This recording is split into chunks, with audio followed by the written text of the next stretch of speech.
Hey guys, it's Naka from Subwuffer Entertainment Treehouse. You might be wondering, as a part of this episode, where's your feature presentation? Well, only a few days after, like when we're editing and compiling everything, we noticed that our video was blocked in 183 countries. America was not one of them, but because we want to appeal to a global audience, we want all of our episodes available to everyone. That is why we are cutting directly to Scarfy's introduction, the famed "Hey guys, it's Scarfy," that whole thing. Only because the copyright checker on YouTube was weird, and we sincerely apologize for any delay in this episode or anything missing. But that's the way things go sometimes. And with that, back to regular programming. Hey guys, I'm Scarfy. I'm Naka. And I'm Krüz.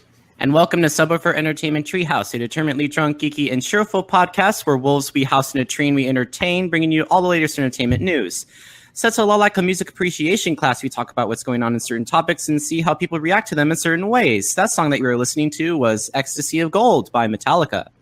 I'm really surprised you actually searched this up to make sure that we didn't get like copyright strike, Naka. I always do that before any music choice. You should be surprised. I mean, it should be second nature at this point because we got to be careful with this shit. But fair use has had a victory recently. But one of my first choices would have been Megadeth, but I looked up the copyright usage around that for YouTube, and the one song I was going to use would pretty much get our video blocked worldwide. Oh, Jesus. Oh, really? Which was what? Get blocked by people who don't even know who the fuck we are. Wait, Symphony of Destruction by who? Megadeth. Oh.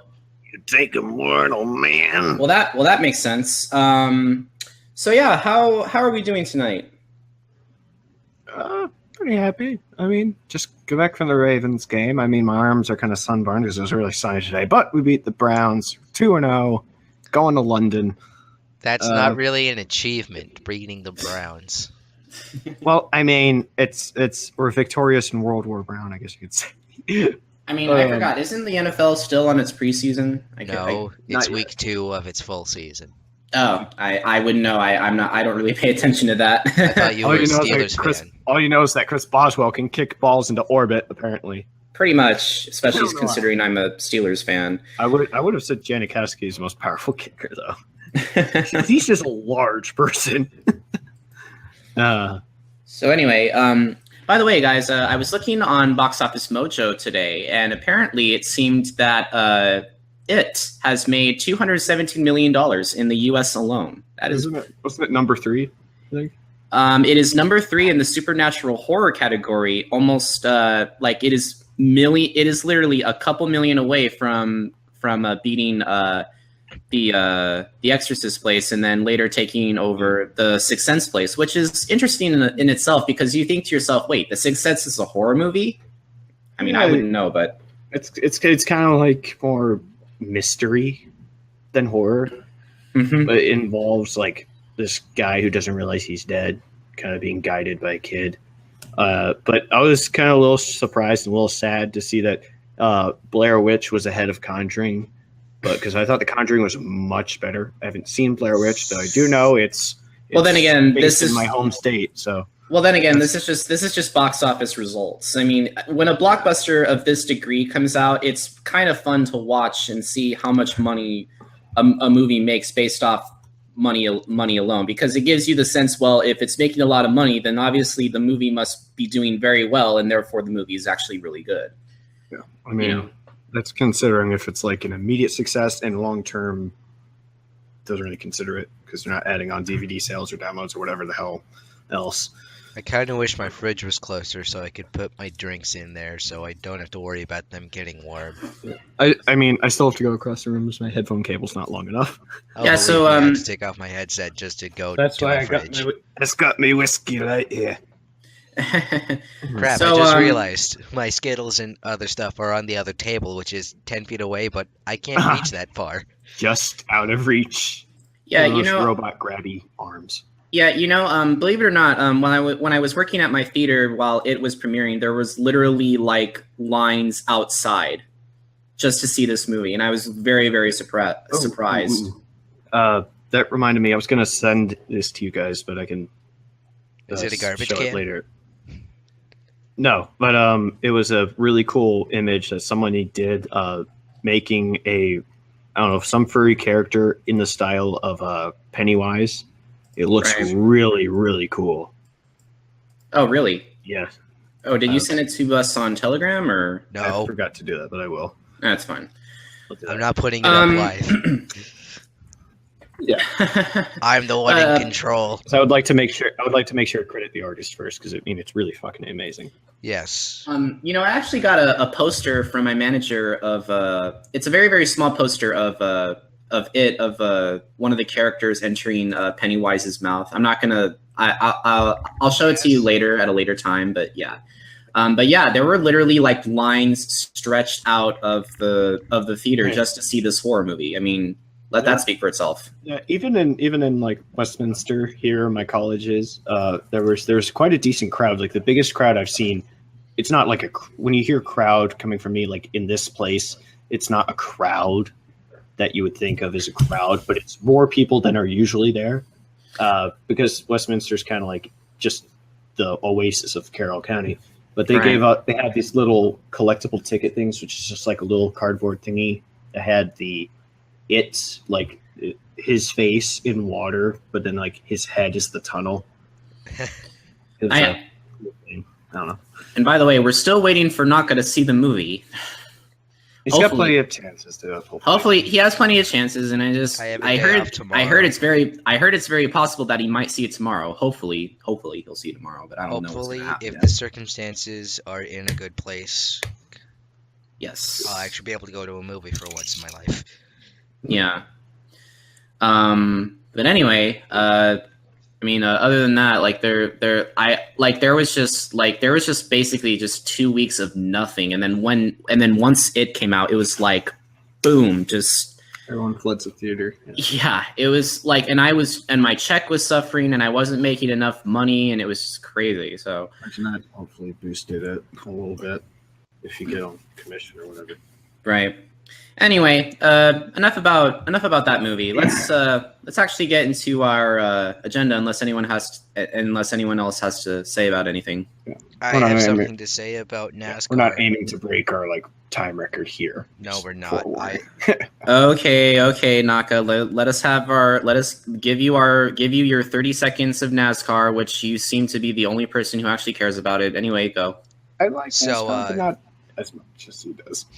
No, my time starts now. My time starts now. So, now, if you are paying attention to this weekend, the Truck Series and the Xfinity Series both had their regular series season finale. I believe it was Johnny Sauter. It was Christopher Bell and Elliott Sadler clinched their regular season championships in their respective series. Today's Cup race at Chicagoland was quite boring. Martin Truex Jr. got the win, I'm happy for that, and he's automatically into the second round because of the playoff system. But next week is the start of the playoffs for the Xfinity Series and Truck Series, and Cup Series is going back to New Hampshire next week. So tune in next week, and I'll have the update for the weekend then.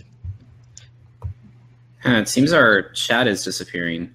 Is it not? Is it just going too fast and leaving too fast? It's going. There's not enough. Because the way we have it set up, not enough things are being posted to keep it up the whole stream. Things are being posted. So that means get off your lazy ass and post in the chat, you fuck. That was rude. Yeah, that was. Oh, come on. Anyway. It's like, well, sort of related to NASCAR somewhat, because the only race I went to was in Richmond, and then I just went to an Overkill concert in Richmond. And in the words of Overkill, we don't care what you say. Fuck you!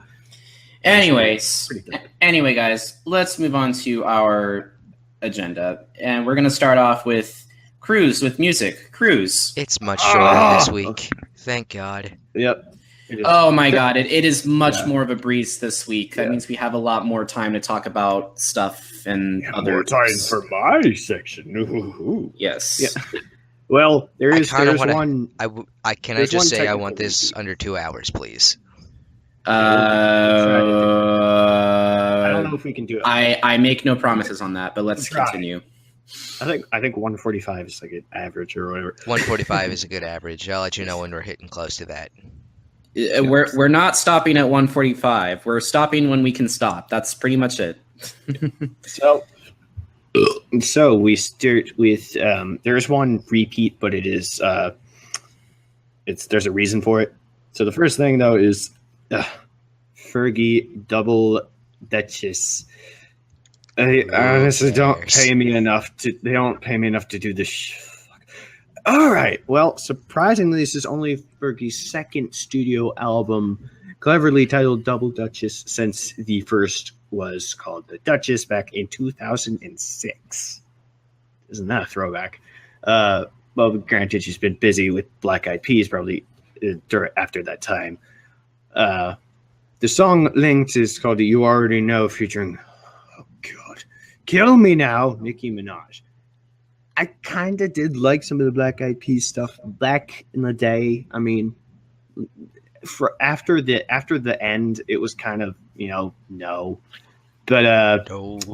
this just it's too much pop for me. I can't do it. Believe it or not, I actually had some fans who I actually had some brothers of mine who actually really liked Fergie's music. That included Fergalicious, London Bridge, and of course the song that made the most older stuff, even not from Black Eyed Peas. The older stuff was everyone's it's not something I was a fan of, but it's something that's better than it is now. Because it's just so bland. Well, I mean, And, if you think about it, if you think about it logically, bland. have you ever listened to Big Girls Don't Cry? Yeah, I have. And that's a song that doesn't annoy the shit out of me. Actually, It doesn't annoy the shit out of you, or does it? it does not, because it's not overplayed. It's overplayed for I mean, me. when I hear it, it's like, okay, I haven't heard this song in like, I don't know, at least a few years. So it's like not like, oh, I'm trying to actively avoid this song. But I don't know. I mean, I'm not against people who like want to like this kind of music, but I just think compared to the older stuff, and especially the Black Eyed Peas too, this is just bland. Yeah, I don't really have much to say regarding Fergie. I know that people actually really like it. Fergalicious is definitely one of the most catchy songs because yeah, pretty much. Egg. Is that all you have to say? We're not Furbies are bringing. fucking terrifying. Just stop saying egg. Will you please stop saying egg? God, We don't- Egg.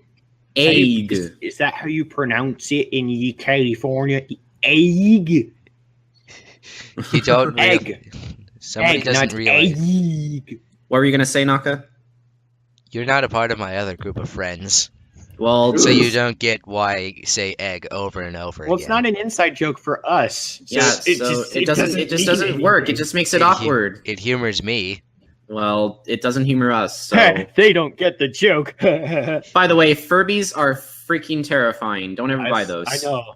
What about a I Hatchimal? actually made a fucking horror game out of it, which is it's not true terrifying, but it's like the thing is like asking you to do its bidding and like summon that fucking devil in your basement. So you're kind of like, oh God, I knew these things were onto something. But yeah, that's all I have to say regarding Fergie.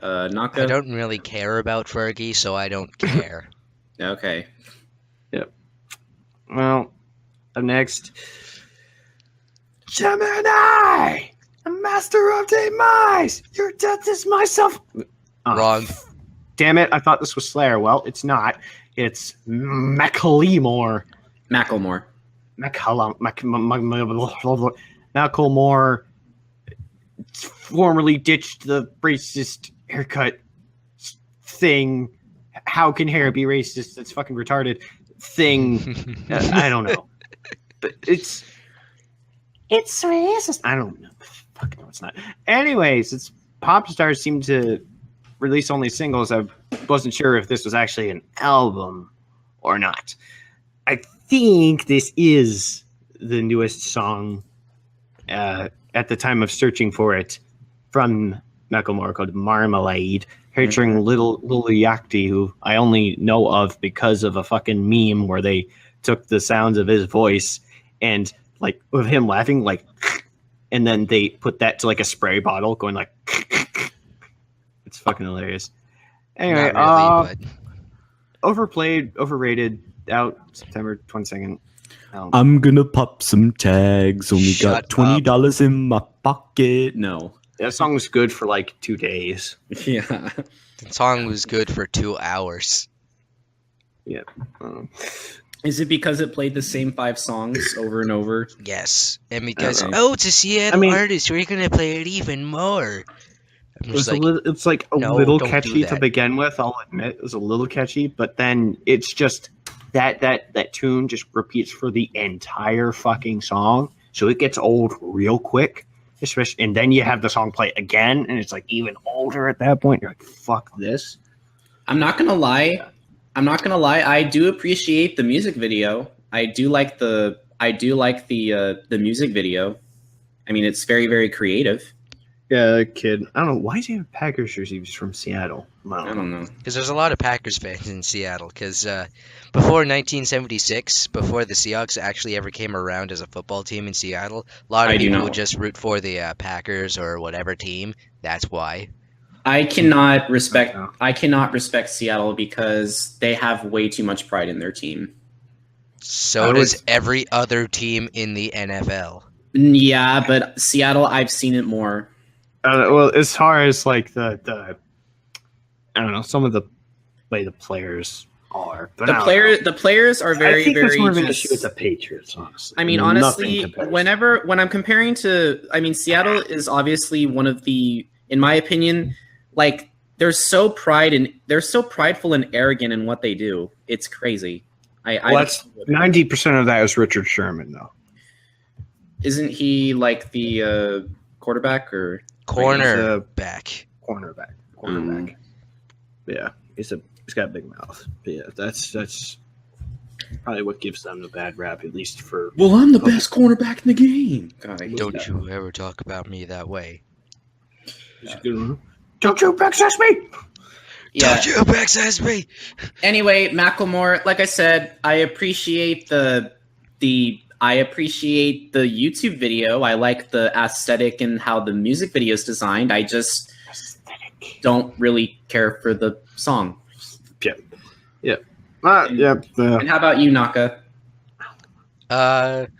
Honestly, Macklemore was pretty much a one-hit wonder for me. Yeah, even though Because he of had that, three because of that one song. actually had 3 popular songs that played all the time in Seattle. But once gonna pop some tags. Was that Scarfy, shut the fuck moped? up. Moped? Was it moped or something? Something about a moped? I no, don't know. Maybe that's not one of the ones that you're thinking of, but I don't know. That was the only other one that I really no, there was. knew of. Let's see, there was The "Ceiling Grammy Can't one. Hold Us," and then there was the one where it's like it started off with when I was in the 3rd grade, I used to eat hay, and it had big ass teeth because I thought it was a horse, motherfucker. What the fucking shit? God, this guy's dumb. What? This guy.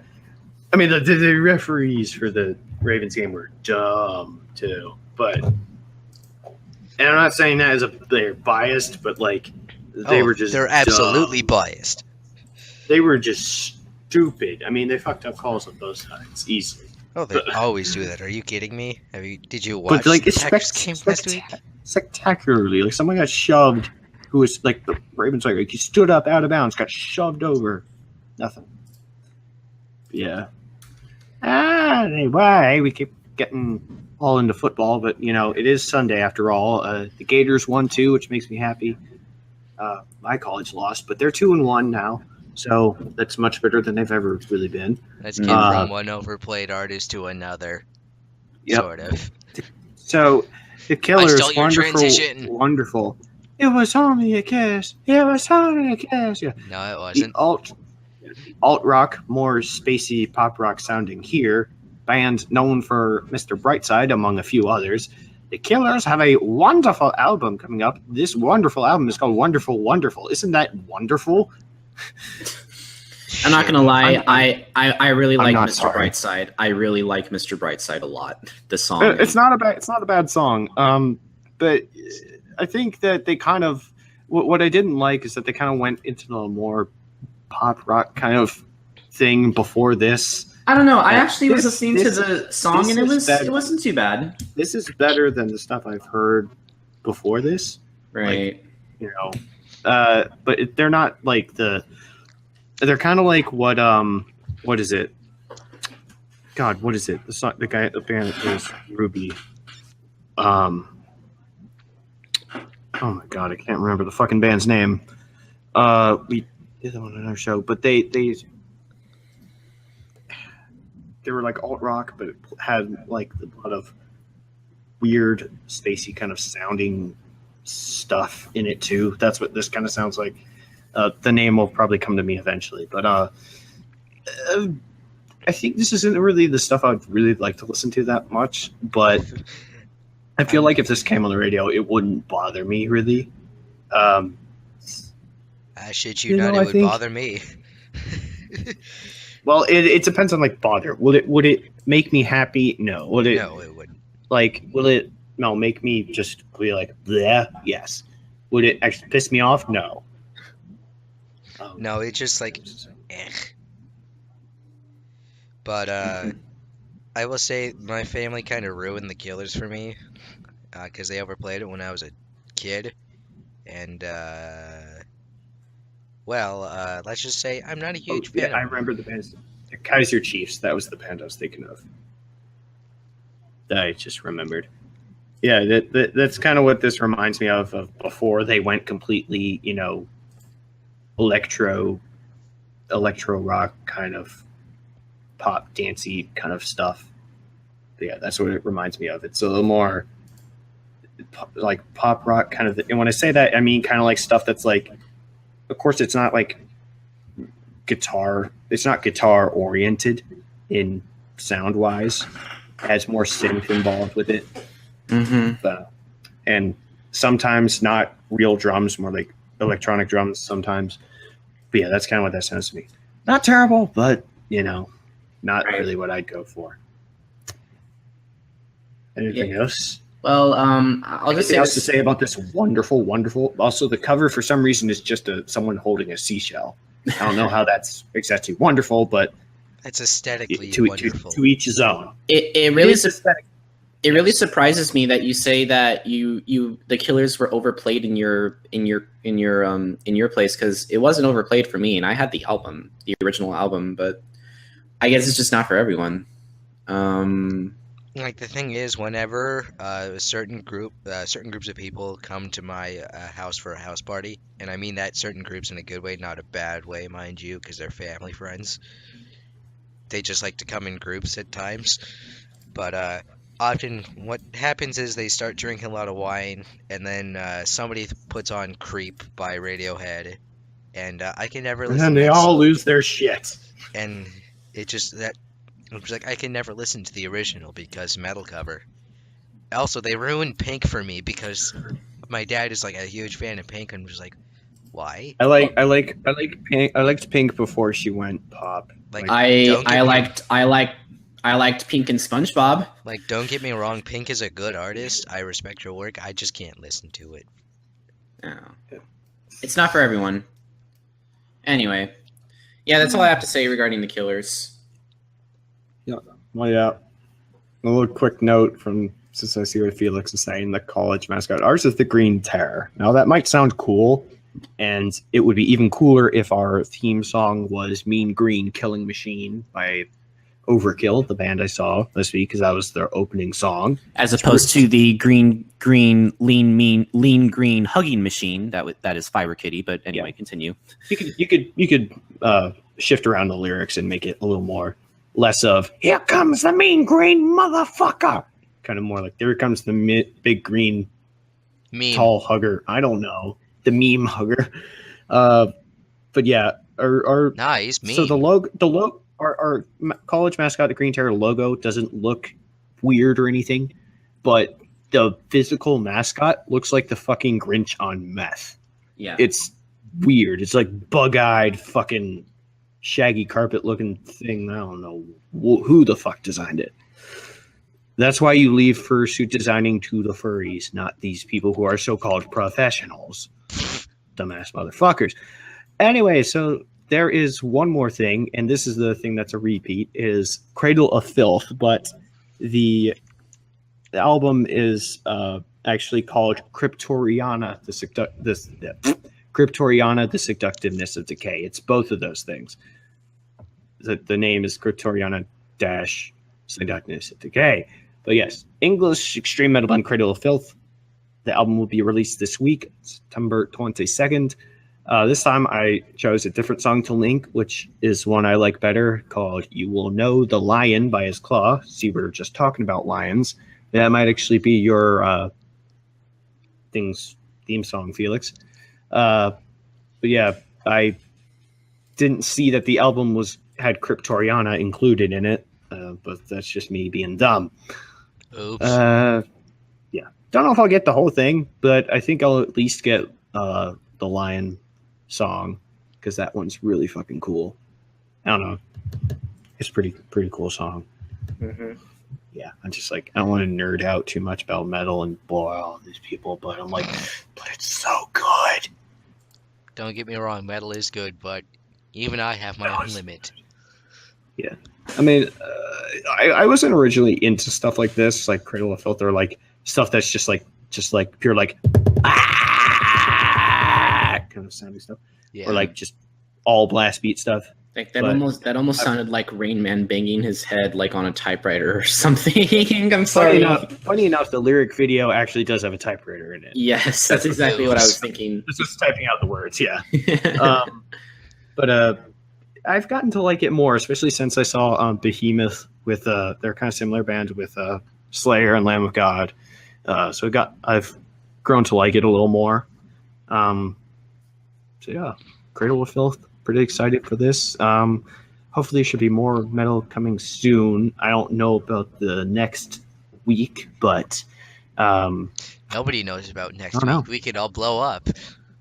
We don't know. Shit might happen. I mean, fucking who knows? Some Pantera might come back. Who knows? Right. Anything could fucking happen. So is that all? I believe so, unless Scarfy forgot to say anything. Regarding Cradle of Filth, I looked at it's just not the type of music that I'm interested in. However, I did, and I don't know what kind of person decided that a typewriter as a lyric video would work well, because it's kind of hard to make out the words when it's actually typing. Yeah, but for creative purposes, it's pretty good. It's harder to make out the words when it has the typewriter going, and then it flashes between that and the thing that's like carved into the wall. Right. That was hard to read, but I could understand most of it. That yeah, I think that's going to be it for music this week. We're going to be ending angry with music and starting angry with video games. You keep the rage alive. Well, you might be wondering, because we originally planned for this video game to show up in the agenda this week, but after reminding myself about a certain controversy about it, you may be wondering, where is NBA 2K18? Ever since they decided to trash anything related to the Seattle Sonics, the old NBA team that was in Seattle, I've pretty much said fuck you to the game. You're not getting any of my fucking money. You're not even getting any publicity, even though I'm talking about the game. I mean, this subject matter just really bothers you, doesn't it? It really does. Oh, yeah, I mean, can you go into detail as to why it bothers you? I mean, each city has its own kind of thing that pisses them off about sports, like the Ravens and Mayflower trucks. I mean, because the Baltimore Colts, literally left in the middle of the night in a Mayflower truck. They just packed up and went to Indy. And that was it. Well, the thing with that really pissed people off. I'm not that big of a sports fan when it comes to like sports that aren't motorsports or hockey for that matter, but you don't screw with a home team. You never do. You just I'm not that huge of a, basketball fan, but people have been trying to get the Sonics back ever since they left. And Right. I'm not going to get into it because it's a lot of Seattle City Council BS that I don't want to talk about because it just infuriates me. But yeah, pretty much the NBA treats the Sonics as the OKC Thunder, and they're just like, no, we're not going to talk about any of the history behind what the Thunder used to be. So fuck off. Anyway, something a little more kid-friendly, the Lego Ninjago movie video game. That's a title. That's a title. Movie the game. Just real quick. We'll get into the movie when it's my section. But anyway, continue. Yes. I didn't expect this. A Lego game based off of a Lego-based individual property, based off of a movie of said IP that's based off of a show of the said IP, and sets of said Lego individual property. Yeah, that's a little confusing, but find your hidden ninja with the all-new Lego Ninjago movie video game. Play as your favorite ninjas: Lloyd, Jay, Kai, Cole, Zane, Nya, and Master Wu to defend their home island of Ninjago from the evil Lord Garmadon and his shark army. Oh my god, were they on crack designing this game? Anyway, master the art of ninja agility by Walrus. Such a cool name. It's a mouthful, is what it is. Were you on drugs, Lloyd? Yeah, Lloyd. By wall running, high jumping, Lloyd. and battling foes of the Ninjago to rank up and upgrade the ninja's combat skills. Only in the Lego Ninjago movie video game. God, that's such a fucking long title. Movie video game. Will you experience the film across 8 action-packed locations with each with its own unique challenge dojo, and with the battle maps to play against friends and family in competitions for up to 4 players. So it's a movie tie-in game that probably shouldn't suck, because Lego games are actually pretty good. So you can pick it up on the 22nd, if you so choose, for the PlayStation 4, Xbox One, and Nintendo Switch, because this is like one of the first Lego games I've seen where they just said screw the PC. Pretty much. And I'm not going to lie, it does look pretty entertaining. I'll give it that. The title might have been a bit of a turnoff if the game hadn't actually looked pretty cool. Again, because I have limited amount to spend, so I'm going to only buy certain games. This wouldn't be one of them, but not because I don't think it's good, but because it's not high on the list. I do think it actually looks like a good movie video game that's actually sort of true to the movie, but also kind of has its own playing narrative versus a fucking video game that has nothing at all to do with the movie except for the name of the character, and that's even the character probably then doesn't look alike. Because, I think it's like with the Jason Bourne games, they don't have Bourne, it's that, Jason Christ. Shutter, I'm not gonna lie, that's an actual pretty good question right there. Yeah, they don't have Matt Damon's face. They couldn't get the rights to his face or something. It's some other motherfucker. It's just some other person, or I don't know, fucking Pirates of the Caribbean. I remember my sister got that in Game Boy, and it had fuck all to do with the movie. But I think this one's actually sort of true to the movie. But it was also just cheap bloatware. Interesting playing mechanic. You can actually play it and actually be like, "Oh, this is actually sort of fun." But like other Lego games, like Harry Potter, Star Wars, Lord of the Rings, which I am just really appalled that they made something like that. But I'm not lying. But I'm not getting ahead of myself. Yeah, it's about as typical as any other Lego game you might have guessed. I mean, collect coins. They're studs, enemies. Not coins. Well, whatever. Studs, coins. I don't give a shit. But yeah, I'm not too sure if this has anything to do with the video game. I guess it'll only be told in certain segments. But I guess I'm gonna go ahead and wait until we get into the movie version. But but we still have more video games. Shudder actually is a good question. Does it hurt to step on a Lego game barefoot? That depends. If it's a disc and it's broken and it's like sharp shard of it, then Yes. it would definitely hurt.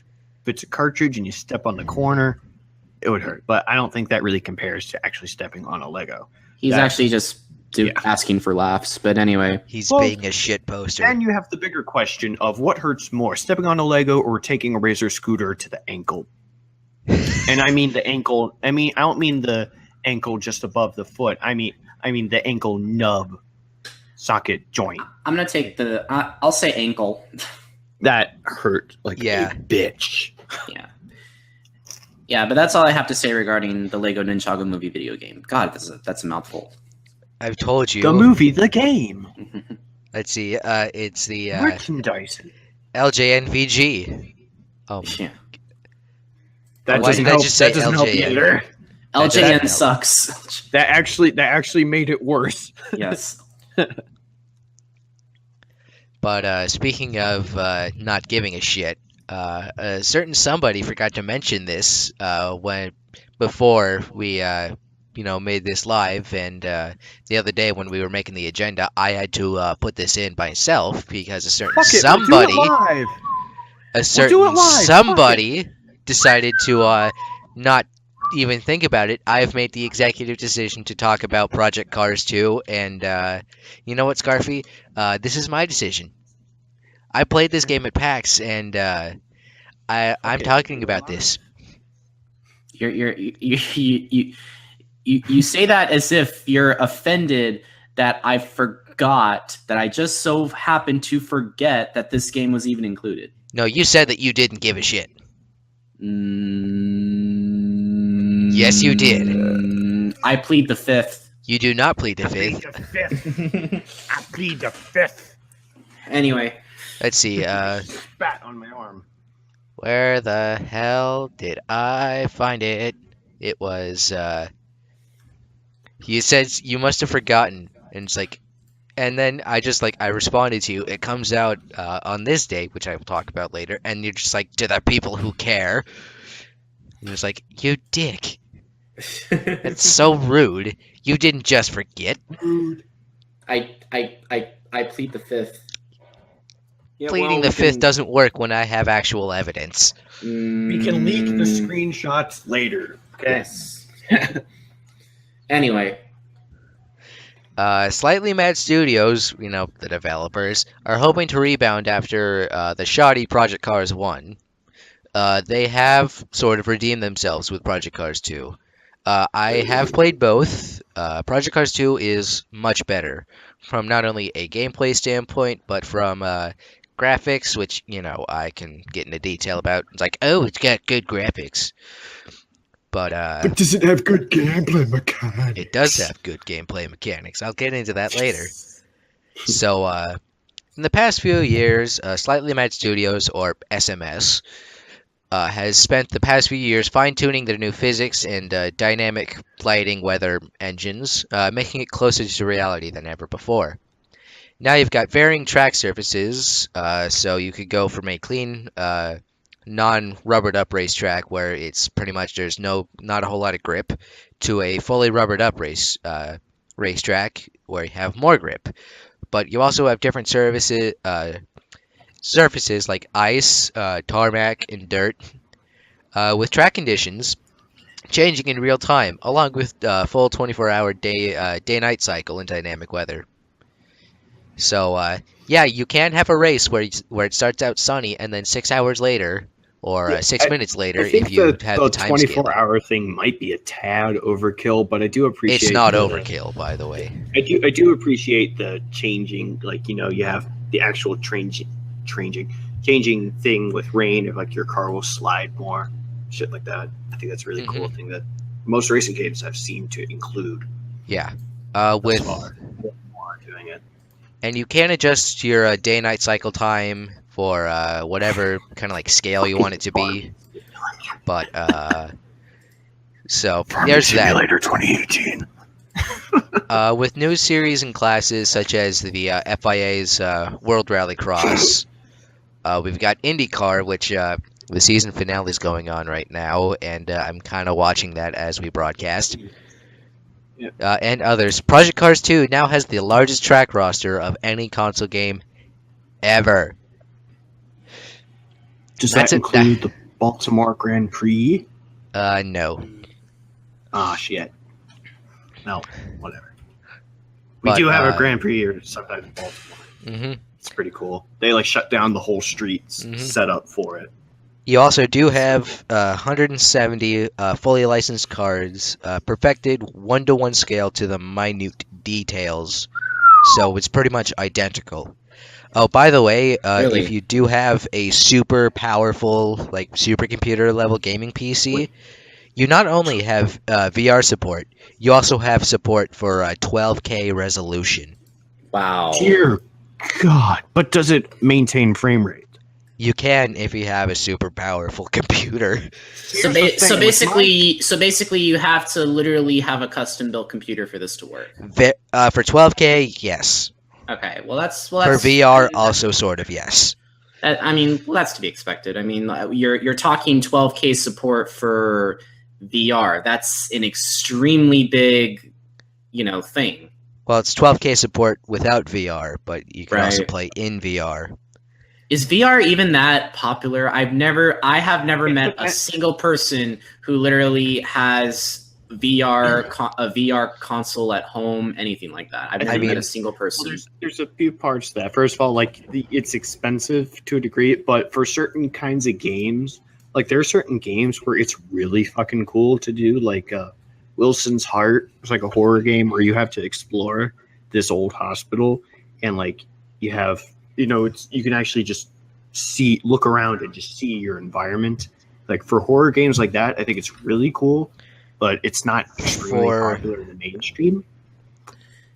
See, I'm looking at the price of, like, for example, Sony PlayStation's VR. It's $350 plus tax. Simulator. And compared to the console, which is like, 200 at retail. I mean, no, $299 at retail plus tax. So it's like, what do you think is the better option? What was that game? Gorn, recent game that came out. It's like an arena fighting game. Oh yeah, they had VR. They had VR really demos cool. at PAX. Yeah, for Gorn or some other games. Right. So It's really for racing games especially, VR can be incredibly helpful. Right. Because especially, like, in the cockpit. You're pretty much in the car, but you don't have as much freedom when you're just using a controller stick to just look around. When you can actually look around you and see who the hell is behind you, or who's in I feel front like of you, that you would can be actually helpful to just have your head on a swivel and just not have to worry about doing the controls or hitting the button to look back. Mhm. That would be so much easier. If Nintendo goes the VR route, I am done with Nintendo. I'm just gonna say that much. But I don't know bitch, if no that's- Mother 3. I don't know if I think they're kind of late to the party if they do that, because they already have like I forgot what it is. There's the HTC Vive, and then there's something else. Oculus Rift.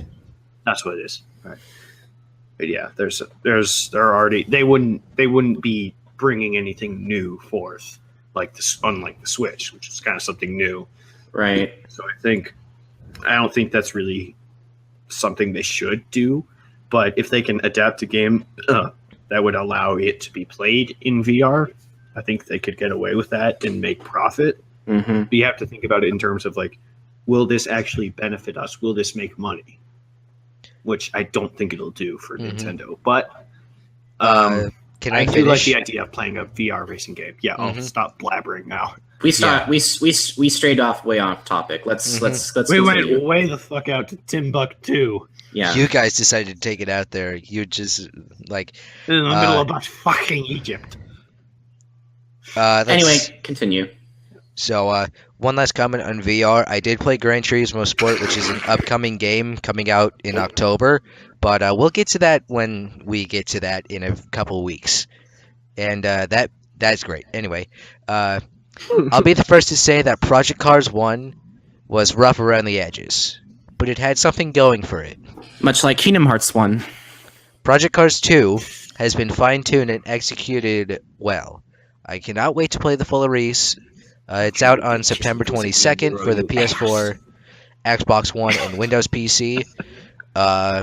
We, and by we meaning I do not know if a Switch version will ever release, because there were issues when Slightly Mad Studios was developing their first Project Cars title.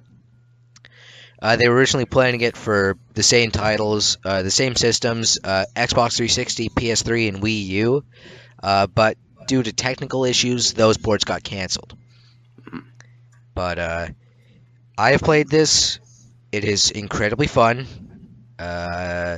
If you are a motorsports fan and you're looking at, a proper kind of more focused simulation game without spending hundreds of dollars on iRacing, Project Cars 2 is a good way to go. Yeah, I mean, I've stopped playing the Need for Speed Rivals because it's part of because I played a lot of the modes already and I got stuck. Rivals is garbage. Yeah, I know. It's kind of like I kind of got stuck with it, but like I liked it for like a while. The soundtrack wasn't too bad actually. I mean, granted, it's nothing compared to Underground 2, which had amazing soundtrack, combination of hip hop and heavy metal. Welcome to Subwuffer Entertainment, home of the best off-topic moments. Yeah. Fucking Nero being a nitpicky, like, because I was trying to say in the cockpit, but I stopped mid-sentence, so I said in the cock. And I'm like, fucking asshole. You punched me in the cock. Don't make that kissy face at me, you little shit. Just kidding, we love you. It does look like a great game. I think Forza looked a little more impressive to me visually, but I don't know. If they do it on the Switch, I'll look at it. But I don't know about Xbox games because, I mean, next up on my list is Evil Within 2 because it's coming out Friday the 13th. Right. So dope. Forza 7 also releasing sometime this. It's coming out in October also, along with the Xbox One X, but that's coming out in November. But I'll get to those when I get to those. But if you're looking for more motorsport simulation, go for Project Cars 2. If you're looking for more arcade and having a fun time with a bunch of different cars, go for Forza Motorsport 7. Right. Yeah, I'm more of the arcade kind of racer. Forza Motorsport. Not the whole customizing your shit, even though that is really cool. I'm more of a fan of like the just pick up and play kind of arcade racing games. Yeah, Forza 7 would be your better bet. Right. Well, look at that. Especially the Hot Wheels DLC. That looks really fucking cool. Oh my god. Anyway, is that all we have to say about P cars? I believe so. Only that I'm really, really sorry for not including it. I'm sorry for being slight. I guess you could say he's Naka's slightly mad about it. We're moving on to a controversial Marvel vs. Capcom game. It's MVC Infinite. And release this. So I don't know. Really, it's just a Marvel vs. Capcom 3 expansion. That's really all it is. I feel like they already released this exact game like last year or something. So and unfortunately, this isn't the only controversial thing that goes on with it, is it, Naka? So I don't know why Frank West isn't here because he's getting his ass handed to him. Shut up. Let me speak. Go. Yeah. So there's two controversies around this. First of all, Chun-Li's character got redesigned for whatever stupid reason. That's a Street Fighter character. Do people not like her original design? I mean, no, people don't like her being redesigned. Is the thing. And there's no way that you can like go to the original design, like for a costume change or something like that, like in Smash Brothers, or no? No. That's lame. Because there's also a second thing. Because Disney does not want to pay Fox for licensing to use not only the X-Men and the Fantastic Four. They do not appear in Marvel vs. Capcom Infinite. Seriously. That's why they do not appear in the character roster. Larry Bundy Jr., a.k.a. Guru Larry, did a segment on this in one of his recent videos. That's just Talk bullshit. about Like, Disney has a lot of money to pay. Like, there's no reason why they can't pay Fox just here. They don't want to.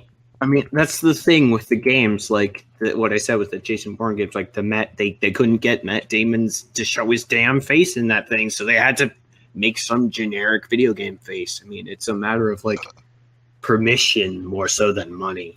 It's more like that one thing where you got to fight what was his name? That guy in Punch Out, Little Mike Tyson. You got to fight Mike Tyson, and then like his contract, and he like went under like little litigation, or his contract ended as a boxer, and so they had to change all aspects of Mike Tyson to Mr. Dream in the Punch Out games. It's just weird. Like, this is just, yeah. I don't understand why they had to get rid of Wolverine or Storm, or those are some really popular characters, and I'm just really surprised they had to get rid of them. Disney can go. At least they have Frank West. What are we gonna say about Disney? Disney can go screw themselves because they have all the money in the damn world, and Right. they don't want to pay Fox. That's really sad. Actually, it's not sad. It's asshole. I mean, you're paying a drop in the bucket, for crying out loud. I mean, That's like this is just like petty shit. all Fox is asking is for a drop in the bucket. They're not asking for like $10 billion. And it's for one game. It's not for a whole fucking series unless they want to make something after this. Right. If Fox had allowed them to do this, or to do it again, then that would remain Anyway, to be I'm seen, gonna and Fox continue. could always refuse the second one. I'm going to continue because media network politics aside, Marvel vs. Capcom Infinite is our reimagining of the franchise. It's more focused on story and less on fighting mechanics to make the game more accessible to more players. Marvel heroes and Capcom heroes must work together to take down Ultron Sigma, an enemy who will take control of both universes. New mechanics, new graphics, tuned controls, not a whole lot to say really. It's a new Marvel vs. Capcom game without Phoenix Wright. Damn you, Nintendo! But that is neither here nor there. If you do want to play this, it's out on Xbox One, Windows, and PS4 on the 19th of September. Something that isn't released on the 22nd. Yeah, like I said, it's kind of sad that you don't get to see any of your favorite characters in the Marvel vs. Capcom universe. Like, But at least furries have Rocket Raccoon. oh yeah, ugh. Everyone can. Ugh, God, people just love Rocket Raccoon for whatever stupid reason. Maybe Shit because he's a post. trash panda. I mean, I have a Rocket Raccoon pop figure. I also have Dog Meat, too, because Dog Meat's awesome. Dog Meat is a fucking hero. He is immortal. Literally. You can shoot a nuke at him. He wouldn't even so much as blink. He Yeah, wouldn't, pretty is the much. thing. So, It's the thing, like that little animated video of like Fallout, or the guy realizes his dog is invincible and he just chucks his dog at the bad guys in vats and just bowls them all over. The dog's fine. Right. So good. Anyway. Yeah, that's all I have to say regarding Marvel vs. Capcom. I don't have just much play else Soul to say. Calibur 2. You're good. Commands. I played Soul Calibur 2. I actually really enjoy it. Time for some Pokemans. My Pokemans, let me show you them. Time for a re-release with some new content. That's really all this is. Yeah. It's Pokemon trying to go down the route of the Dragon Ball Z games, which is perfectly fine with me because DBZ games are awesome. Because then I could do the DBZ abridged voices for Nappa. Vegeta. Vegeta. Vegeta. You are now imagining what Zarbon did to your body while you were unconscious. What do you mean, Virginia? Wrong reference. Yes, I know. So, Pokken Tournament DX, which is deluxe, if... They just add a bunch of fucking letters, usually an X or an S. It's kind of funny. It's kind of funny. DX can mean a lot of things. It can mean deluxe. It could mean director's cut. It just, it's how But, anyway. It's pretty much a re-release of the original game to the Nintendo Switch, with some new features and some new Pokemon that we're not seeing in the Wii U version, but we're seeing in the Japanese arcade version. New Pokemon include Scizor. Empoleon. Thank you. Shut up. Fuck you. Including Scizor, or Skizor, as I like to call it. Caesar. Skizzer. Gosh. I say Skizzer, Decidueye, damn it. Darkrai, Empoleon, and Krogunk. And you've got all the same helper Pokemon from the last game, but two Wait. Say the second Pokemon again. Decidueye. You're obsessed. Okay, good. You know how to pronounce it. Good. Right. Good. Anyway, continue. But you've got the same helper Pokemon from the last game, but two exclusive Pokemon because we've had Generation 7 come out that are exclusive to the Switch are Litten and Poplio, aka two starters. But now with replay function and portable multiplayer, and simple button combinations, so you don't have to be that one asshole who button mashes or knows every single complex combo.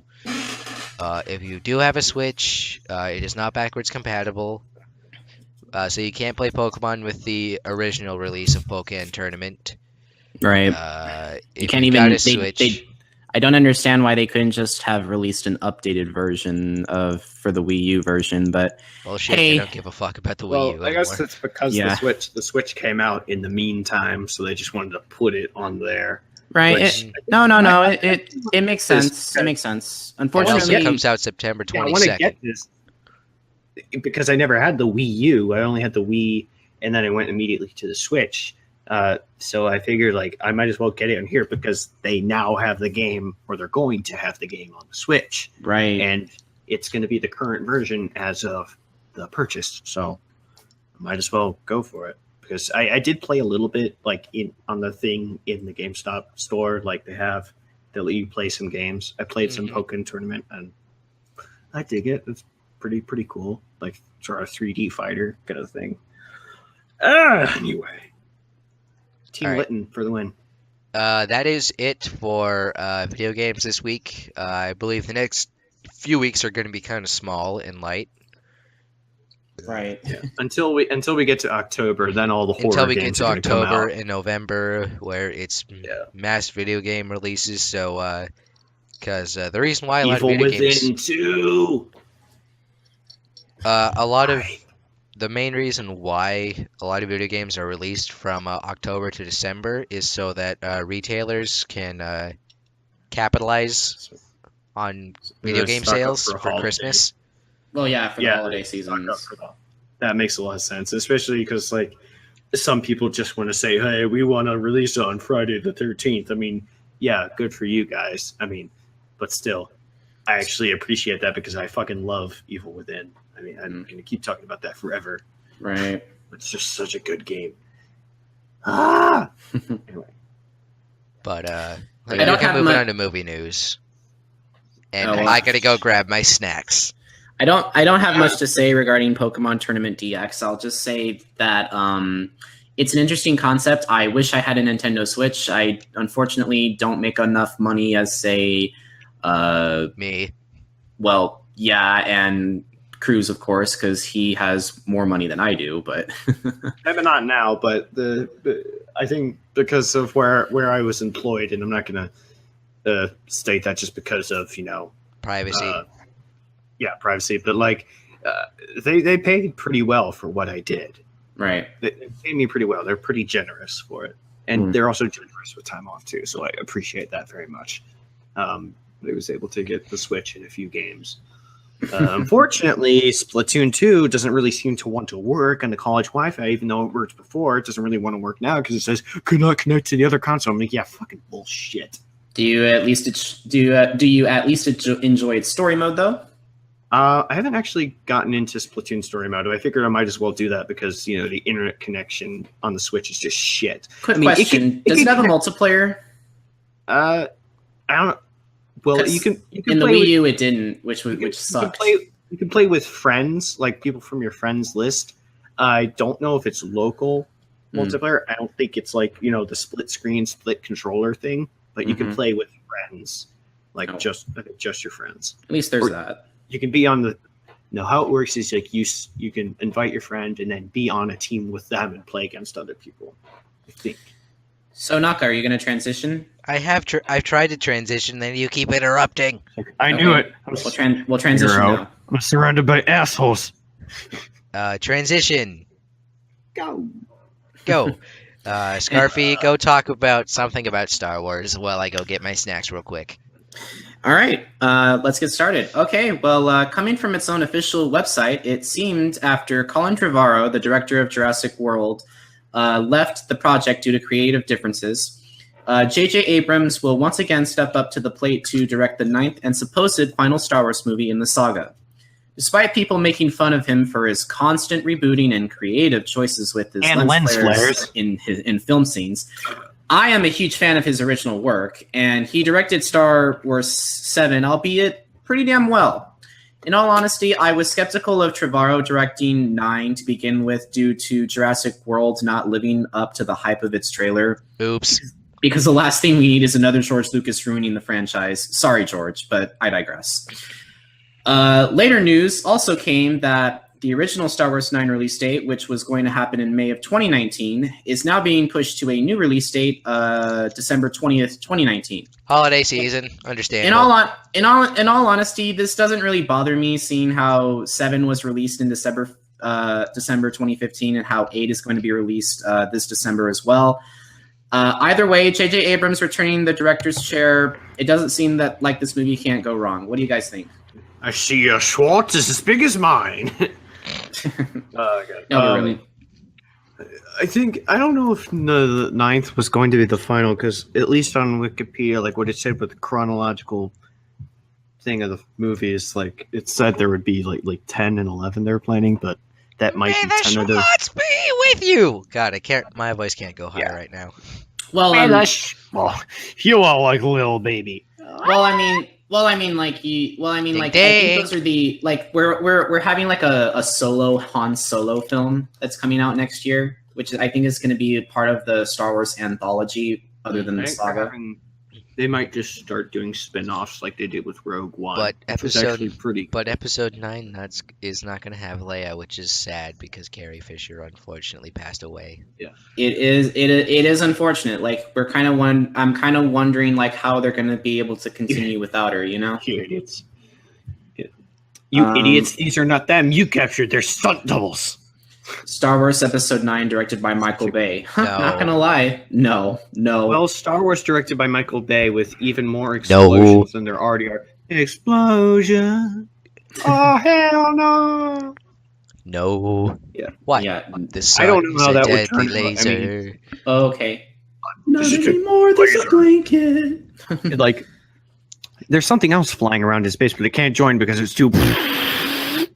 But what is your opinion on Star Wars Episode 9, Naka? Personally, I haven't had a problem with him directing Star Wars Episode 7, and Episode 8 is going to be pretty intense, and overall, I think he's a good director, but, the lens flare trope. Yeah, him and his lens flares. Believe it or not, there were no lens flares in Star Wars Episode 7. There were not. There were not, and I'll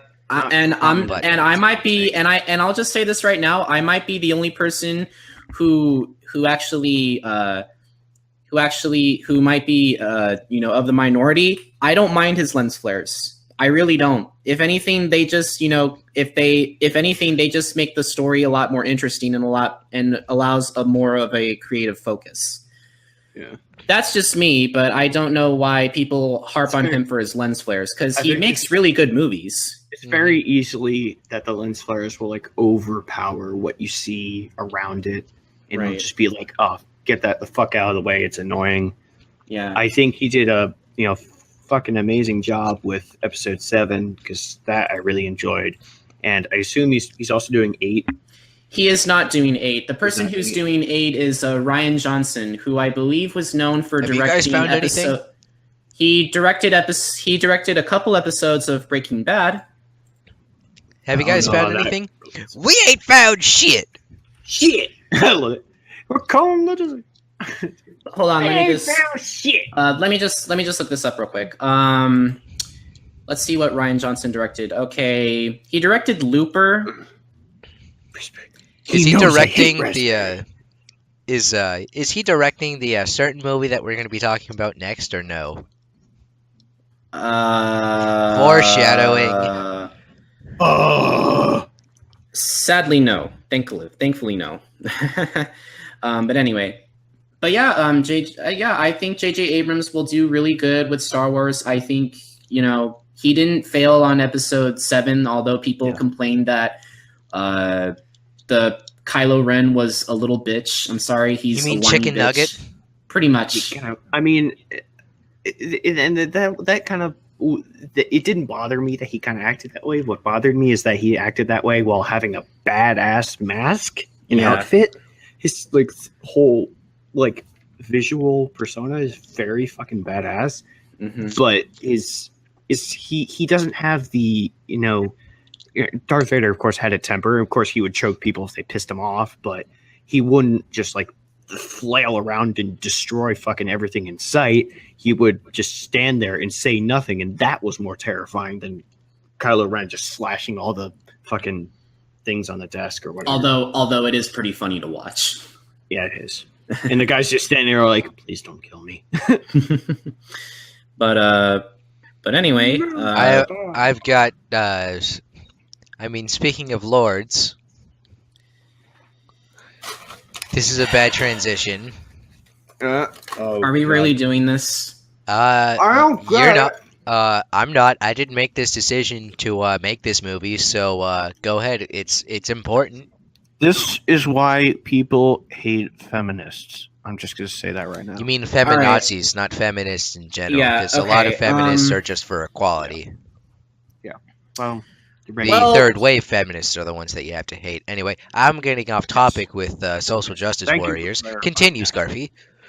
I don't want to sound like an asshole. Well, remember how a female Ghostbusters was made, and everyone at least thought it could have been a cool concept if they at least followed the narrative of the original one? Well, guess what? It looks like Warner Brothers has decided that they wanted to do the same thing with a different movie. Only instead of basing a new movie off an original movie, they're basing it off an original book. What's the catch? Warner Brothers is planning on taking William Golding's classic novel, Lord of the Flies, and remaking it, only this time they want to make all of the characters female, contrary to the novel where all the original characters are male.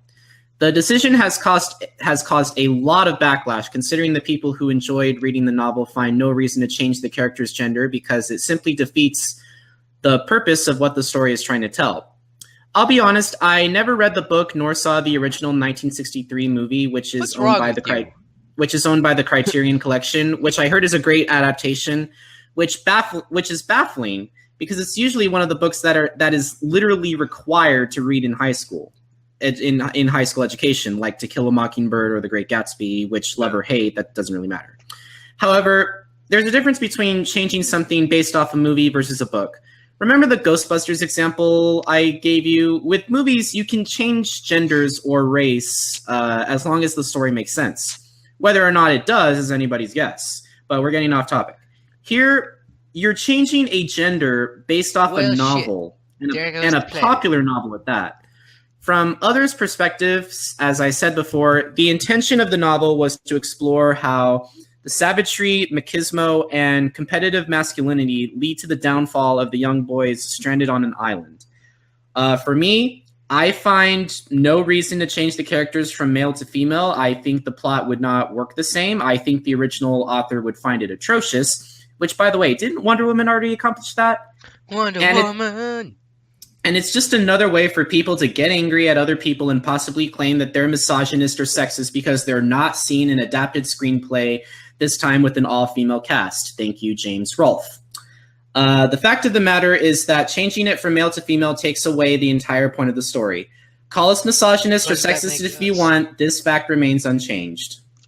There was one comment about this that said the girls, someone tweeted that girls would not have been fighting; they would have found a way off the island, and that stands to reason that the guys would have just wanted to it was a fucking pissing contest. They would have just wanted to outdo each other. The girls well, we don't know because it's hypothetical. They might have actually worked together and gotten away from the island, but just to have it be all girls versus girls. I mean, not to be, just derogatory or anything, but like it would just be drama. It wouldn't just be like actual blood and guts fighting kind of thing, Scarfy, no. I haven't read the book or seen it either, but What is wrong with you people?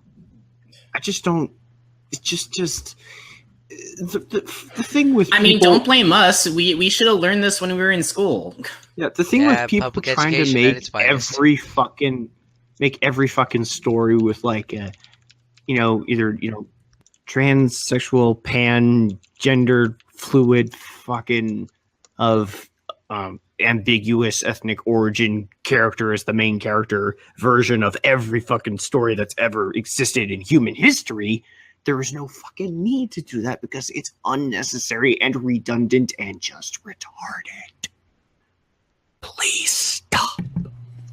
And Naka, what do you have to say regarding this movie? So, Yeah, we. but, Done For- pissed him off.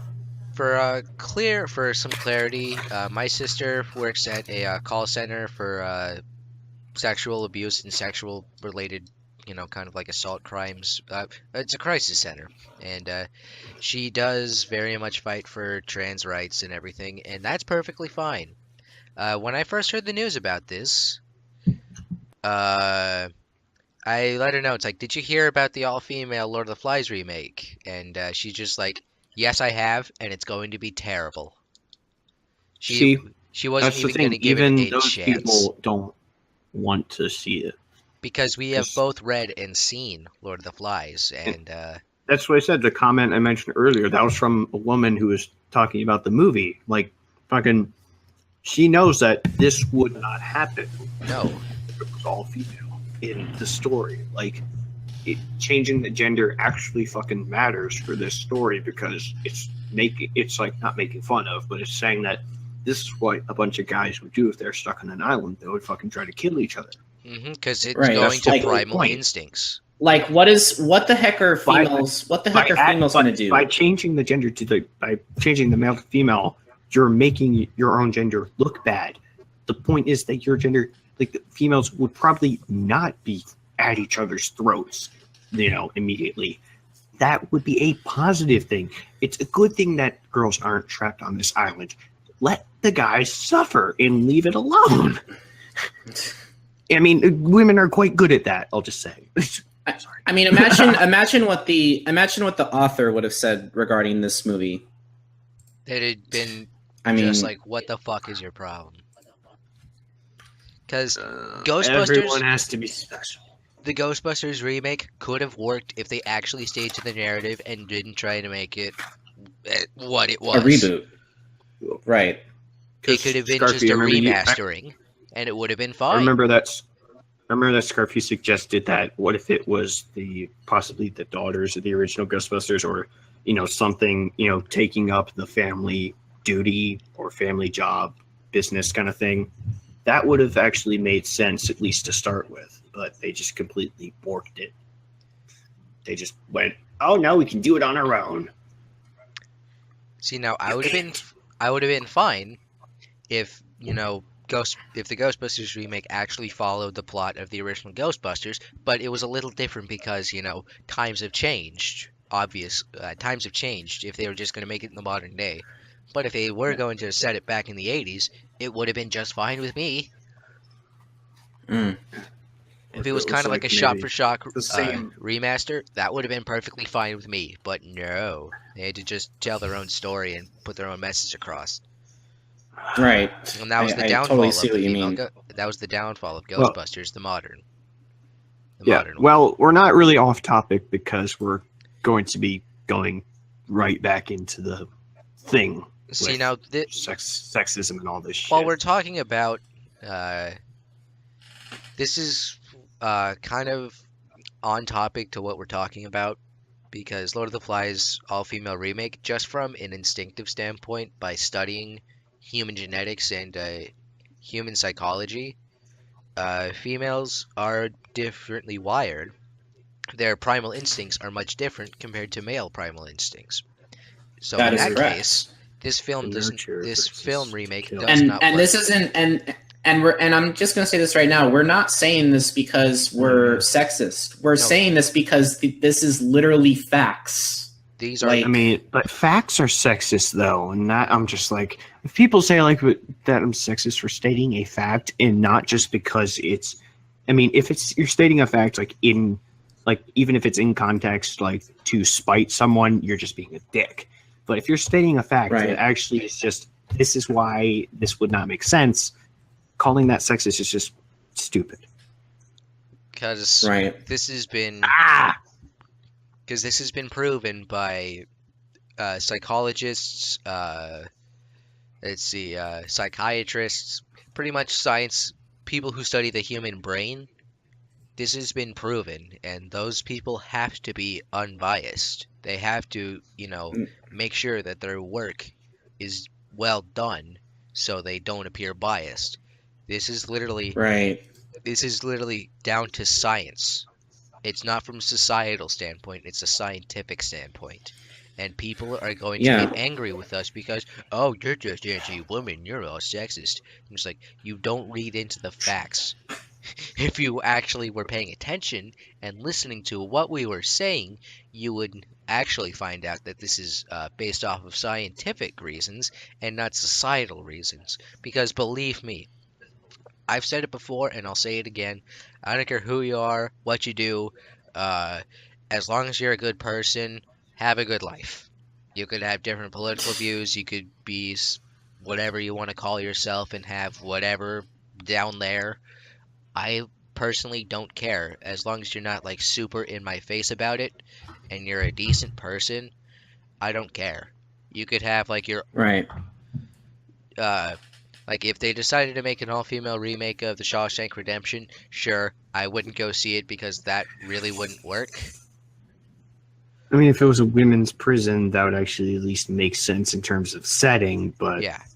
Well, they have that setting in women's prisons. It's called Orange is the New Black. Go watch it.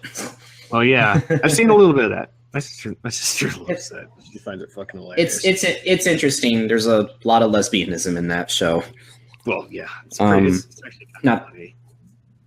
Yeah, it is. But th- anyway, that's stating fact. That's also part of what goes on in female-only prisons. But we are right. But final thoughts on Lord of the Flies remake with the female cast. I think it's destined to fail. I think it will not do as well as people think it's going to do. I think it's an impulsive decision on the director's part. It is very much right. an impulsive decision. Very because impulsive there's decision. no They're not really reason thinking it it should through be in terms made. of I mean, you're thinking of if you want to make a movie to, promote your platform, that's all well and fair. But if you're doing it just immediately like, oh, we should do this now without thinking and just charge head on into it, that's that's how you want to know fail. something funny? You want to know something funny? If they cast Jennifer Lawrence in the Lord of the Flies female remake, I'm going to be extremely upset. It'll just be Hunger Games and she'll kick everyone's ass. I'm just like, we've seen this before. This is assholes. literally Hunger Games now. If they I swear to God, if they put Jennifer Lawrence in this movie, it is literally Hunger Games. There's nothing of no Lord way of the of getting around Flies-esque in this movie. Yeah. Anyway.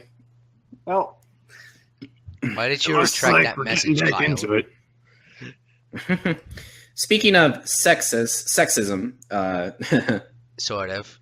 Well, yeah. sort of. Anyway, I had no idea sexism was bigger in tennis than in any other sport, but don't let that phrase turn you away. Battle of the Sexes is an upcoming American sports comedy drama film directed by Jonathan Dayton and Valerie Ferris and written by Simon Beaufoy. The film stars Emma Stone, Steve Carell, Andrea Riseborough. You're referencing Bruce Almighty. Elizabeth Bruce Sway, Almighty. Austin Stowell, and Sarah Silverman. And as I love a the Three Amigos. Shudder. I love the Three Amigos. and as The a film's plot. tennis fan, I know how this all I think this goes down. Or Mhm. I watch tennis actually. The film's plot regards the true story of the 1973 tennis match between world number one Billie Jean King and ex-champ and serial hustler Bobby Riggs. And Yeah, that sounds about right. The weirdest part of this movie is that it's actually directed by the same people who directed Little Miss Sunshine. And while I haven't seen that film either, I am definitely impressed by the way this film has been shot and how it's been acted. Sadly for me, while the movie has promise, the plot from the trailer has very little to talk about because, well, that's exactly what the title implies. When it comes to having a tennis match between the opposite sexes, it's not that special. I guess we could add the fact that Emma Stone's character is a lesbian during a time period where it was still frowned upon, but that's honestly about it. In the heyday. Nevertheless, it looks like a very promising and well-shot film, and I wouldn't be surprised if it seemed Oscar-worthy or something along those lines. Regardless, however, the film releases September 22nd. And tennis is still boring. Hey, fuck you. Sorry, I mean, well, tennis can be awesome depending on how long the volleys are. I'm not as into tennis. I mean, unless you're talking about like the 3-day match with like John Isner and whatever the other guy's name was, like literally went on for 3 fucking days. There was a 3-day match. Yes, and the set score was like 98-97 or something because the guy eventually just won. It went up. It was amazing, but I know I know about stuff about Billie Jean King. I know she's one of the best women tennis players in recent history aside from Serena Williams. But I think this movie in particular just seems to be more. It has some comedic potential. I think because especially the first thing in the trailer where it says that her Bobby is like in the gambling thing and he's like the gambler help club and he's like, you guys aren't here because you're addicted to gambling, you're here because you're bad at gambling. And then he just throws the cards on the table and he's just like, all right, who's in? And yeah, I don't know if I'll go see this because it just seems like it might have some comedic moments and then it just might go right back down to just being all, politically correct messaging and all that shit. But not to say that would be bad, but it's just like, I just want to see a movie. I don't want to be lectured on your political beliefs. It's kind of the thing.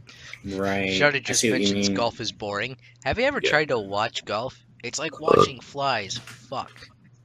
I mean, my dad is a big golf fan because I got that quote from, and you will get a prize at the end of this. Flies, fuck. I think I might have heard that. I don't remember what it was from, but yeah, we live. My house is right next to a golf course, and my dad likes golf quite a bit. I mean, I'm not super interested. I mean, it's pretty cool to see someone just hit a hole in one. I mean, that's cool, but that happens like once every millennium.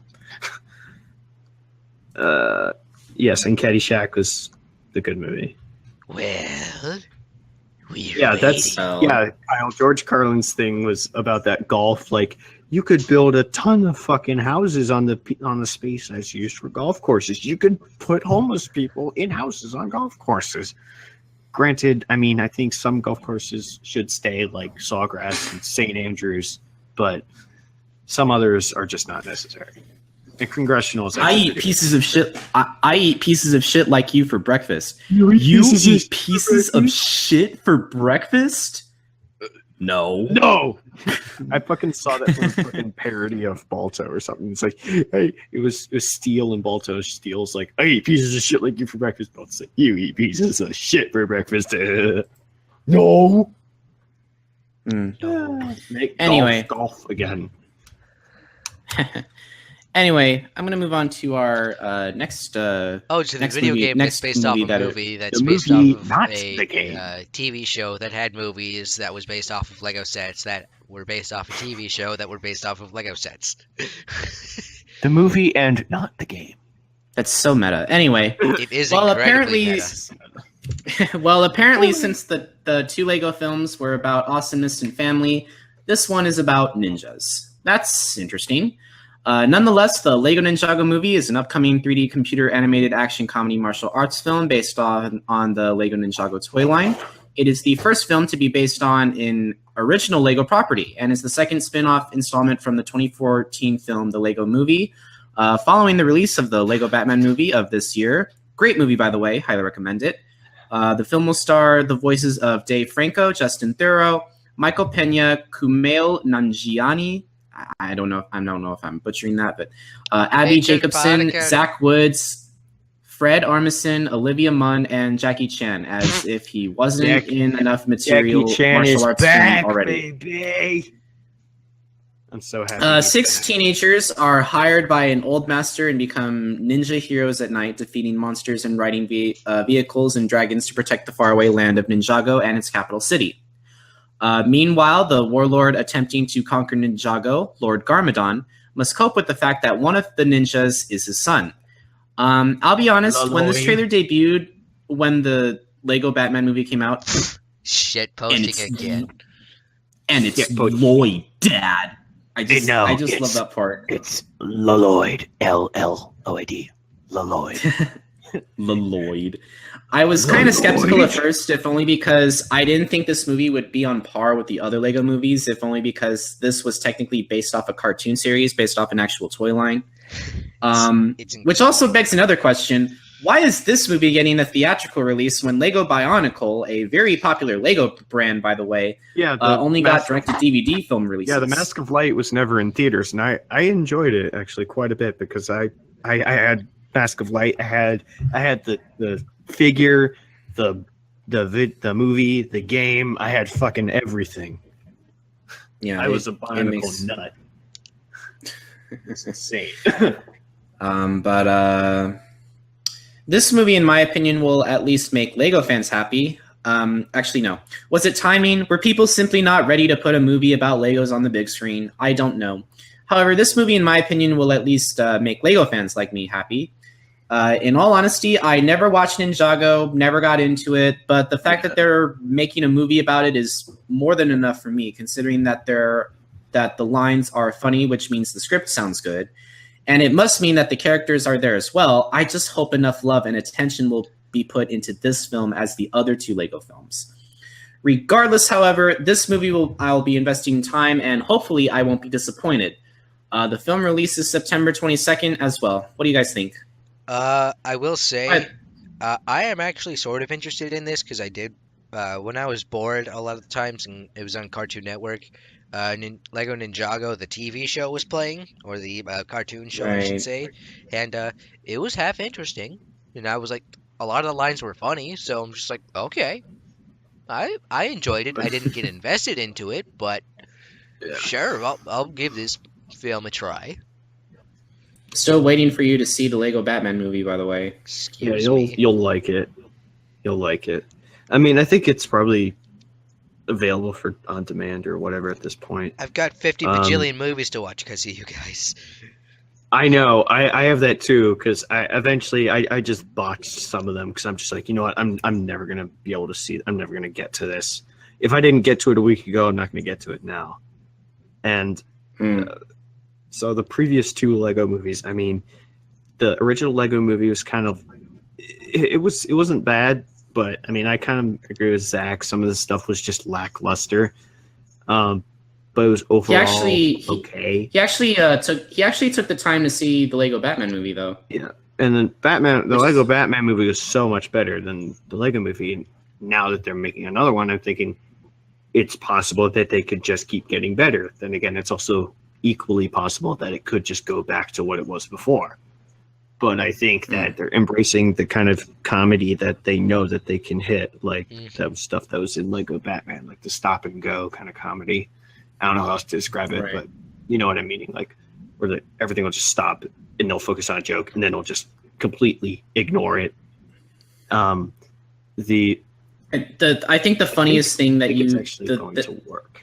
I think it should. I do think this movie will work, and I do plan on seeing it along with another film that I'm going to announce, but we'll get to that one later. I will say this much regarding Lego Batman. The only reason why I think Krüz enjoyed it more was because you had Batman talking about the color black, as well as the fact that he's actually playing guitar. I mean, granted, you're just like, Master Bruce, you can't just wear black and just listen to angry music for the rest of your life. I'm like, you fucking what?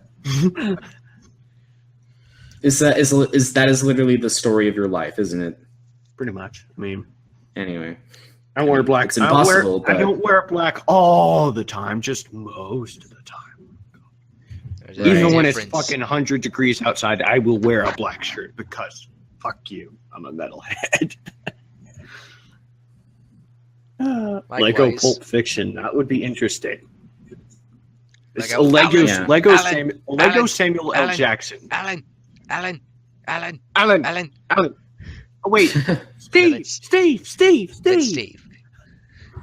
Anyway, do you have anything else to say regarding Lego Ninjago? Nope. Let's get to the movie that confused me. With the title that confused me at first. Really? Yes, it did confuse me a little bit. And it's like, wait, what do they mean by the golden? Oh, that's what they mean. Okay. I don't know. I don't even know what it is. It's like their logo or something. You think this movie is going to be a traditional spy flick? I hate to say it, but this ain't that kind of movie, bruv. Anyway. The manners maketh the man. Kingsman: The Golden Circle is an upcoming British-American action comedy spy film directed by Matthew Vaughn and the sequel to 2014 film Kingsman: The Secret Service. The series is based on the comic book The Secret Service, created by Dave Gibbons and Mark Millar. The film stars Colin Firth, Julianne Moore, Taron Egerton, Mark Strong, Halle Berry, Elton John, Channing Tatum, and Jeff Bridges. Continuing off from the first film, Eggsy, played by Taron Egerton, who has continued to take the role as our beloved spy, must now try to fight off something larger than him when the Kingsman headquarters are destroyed and the world is held hostage. Their journey leads them to the discovery of an allied spy organization in the U.S. called Statesman, dating back to the day when they were both founded.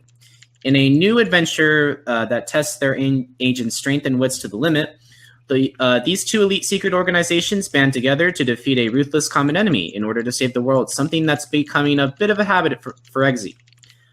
This movie, in my opinion, could not have come at a better time. I absolutely thought the first one was not only hilarious, it was an amazing action film. Unfortunately, due to continuity, we can't give anything away in what happens in the first film, considering the trailer has put some attention on things that would ultimately end up as spoilers for the second film. So I would encourage you all to see the first one before seeing the sequel, since you do need to see the first one to make sense of certain things. Despite all that, I'm extremely excited for this film. There's no reason as to why the second film can suck when the first film was fantastic, and so my hopes are high for this one. The film releases September 22nd. Also, I'll take a martini. Gin, not vodka, obviously, stirred for 10 seconds while glancing at an unopened bottle of vermouth. Thank you. Yeah. What do you guys have to say regarding this? Alex Rider done right in film, of course, because the Alex Rider books were fucking amazing. I love them. But the movie was just piss poor. And I actually did get the game too, which I could not get past the first fucking level because it was fucking impossible. Right. But I think that this was kind of one of those hyped up films that actually lived up to its hype. I think that Absolutely. Yeah, because you had a superstar A-list cast with Samuel L. Jackson, Colin Firth, Mark Strong, what's his name? Alfred. God, what's his name? Michael Caine. Michael Caine. I always keep forgetting his name, but they all did an amazing job as their own niche roles. By the way, Taron Egerton is in a lot more films now because that was pretty much his debut into film. Yeah, and then you have like a rookie like actor like Taron Egerton, like with all these A-list actors, and that will, ultimately boost their popularity in their role, so they'll be in more movies. The best part about the movie is that you get to see a lot. You get to see more of the gangster type thing in Kingsman in the UK, unlike the type of slang talk that we have in the US. Their slang is a lot different and a lot more brash than ours. I'll say that. And a lot more funny and a lot more interesting to listen to than ours. Yeah, especially when you get up to Scotland, they'll Scotland and Ireland, they will have some creative. Somebody doesn't know how to flush a toilet after they've had a shit. Who doesn't know how to flush a toilet other than how to shit? Well, it wasn't me. Fucking what he is. Disgusting. Disgusting.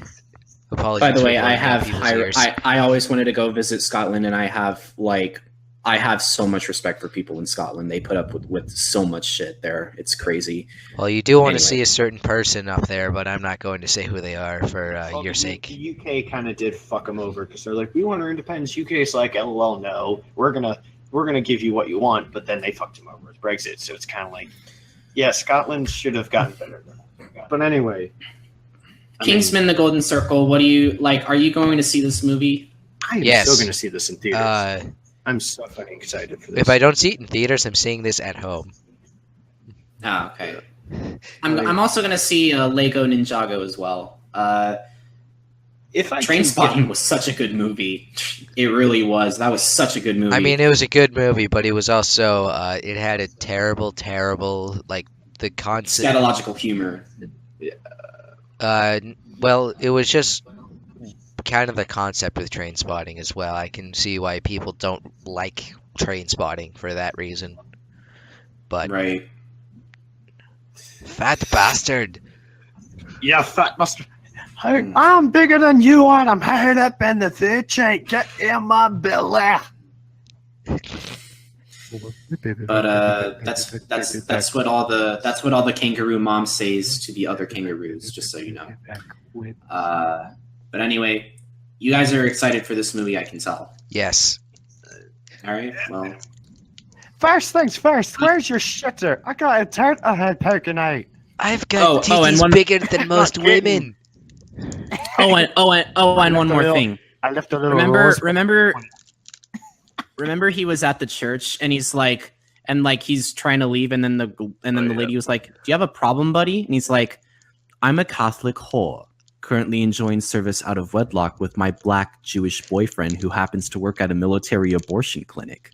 So hail Satan and have a lovely afternoon, madam." And then Like, Leonard that was- Skinnerd.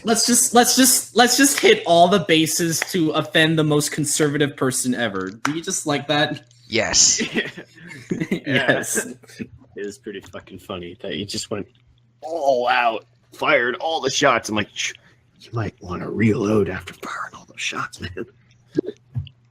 Yeah. But anyway, got some coming that's really all I attractions. have to say regarding. That's really all I have to say about Kingsman: The Golden Circle. We'll get into that when we get to that. We will be seeing the Kingsman: The Golden Circle as well as the Lego Ninjago movie. Battle of the Sexes. We'll have to wait for ratings on that one, but we'll see what happens. Mhm. Anyway, let's move on to our coming attractions. Insidious: The Last Key, the fourth installment of the Insidious franchise. Is As this, with going I to Peggy even need to go into detail. is this going to be the last one though? Because I don't think I've seen like the whole thing of them. I know that it has like the Mudvayne character looking devil in it. Like if you look at Mudvayne's music video for Dig, it pretty much looks like the bass player. But Right. it actually looks exactly like him. But I don't know. I feel like I might want to get into the Insidious horror series because I liked, at least, I haven't seen the second Sinister, but I liked Sinister. It was a little disappointing, but I still liked its creepiness.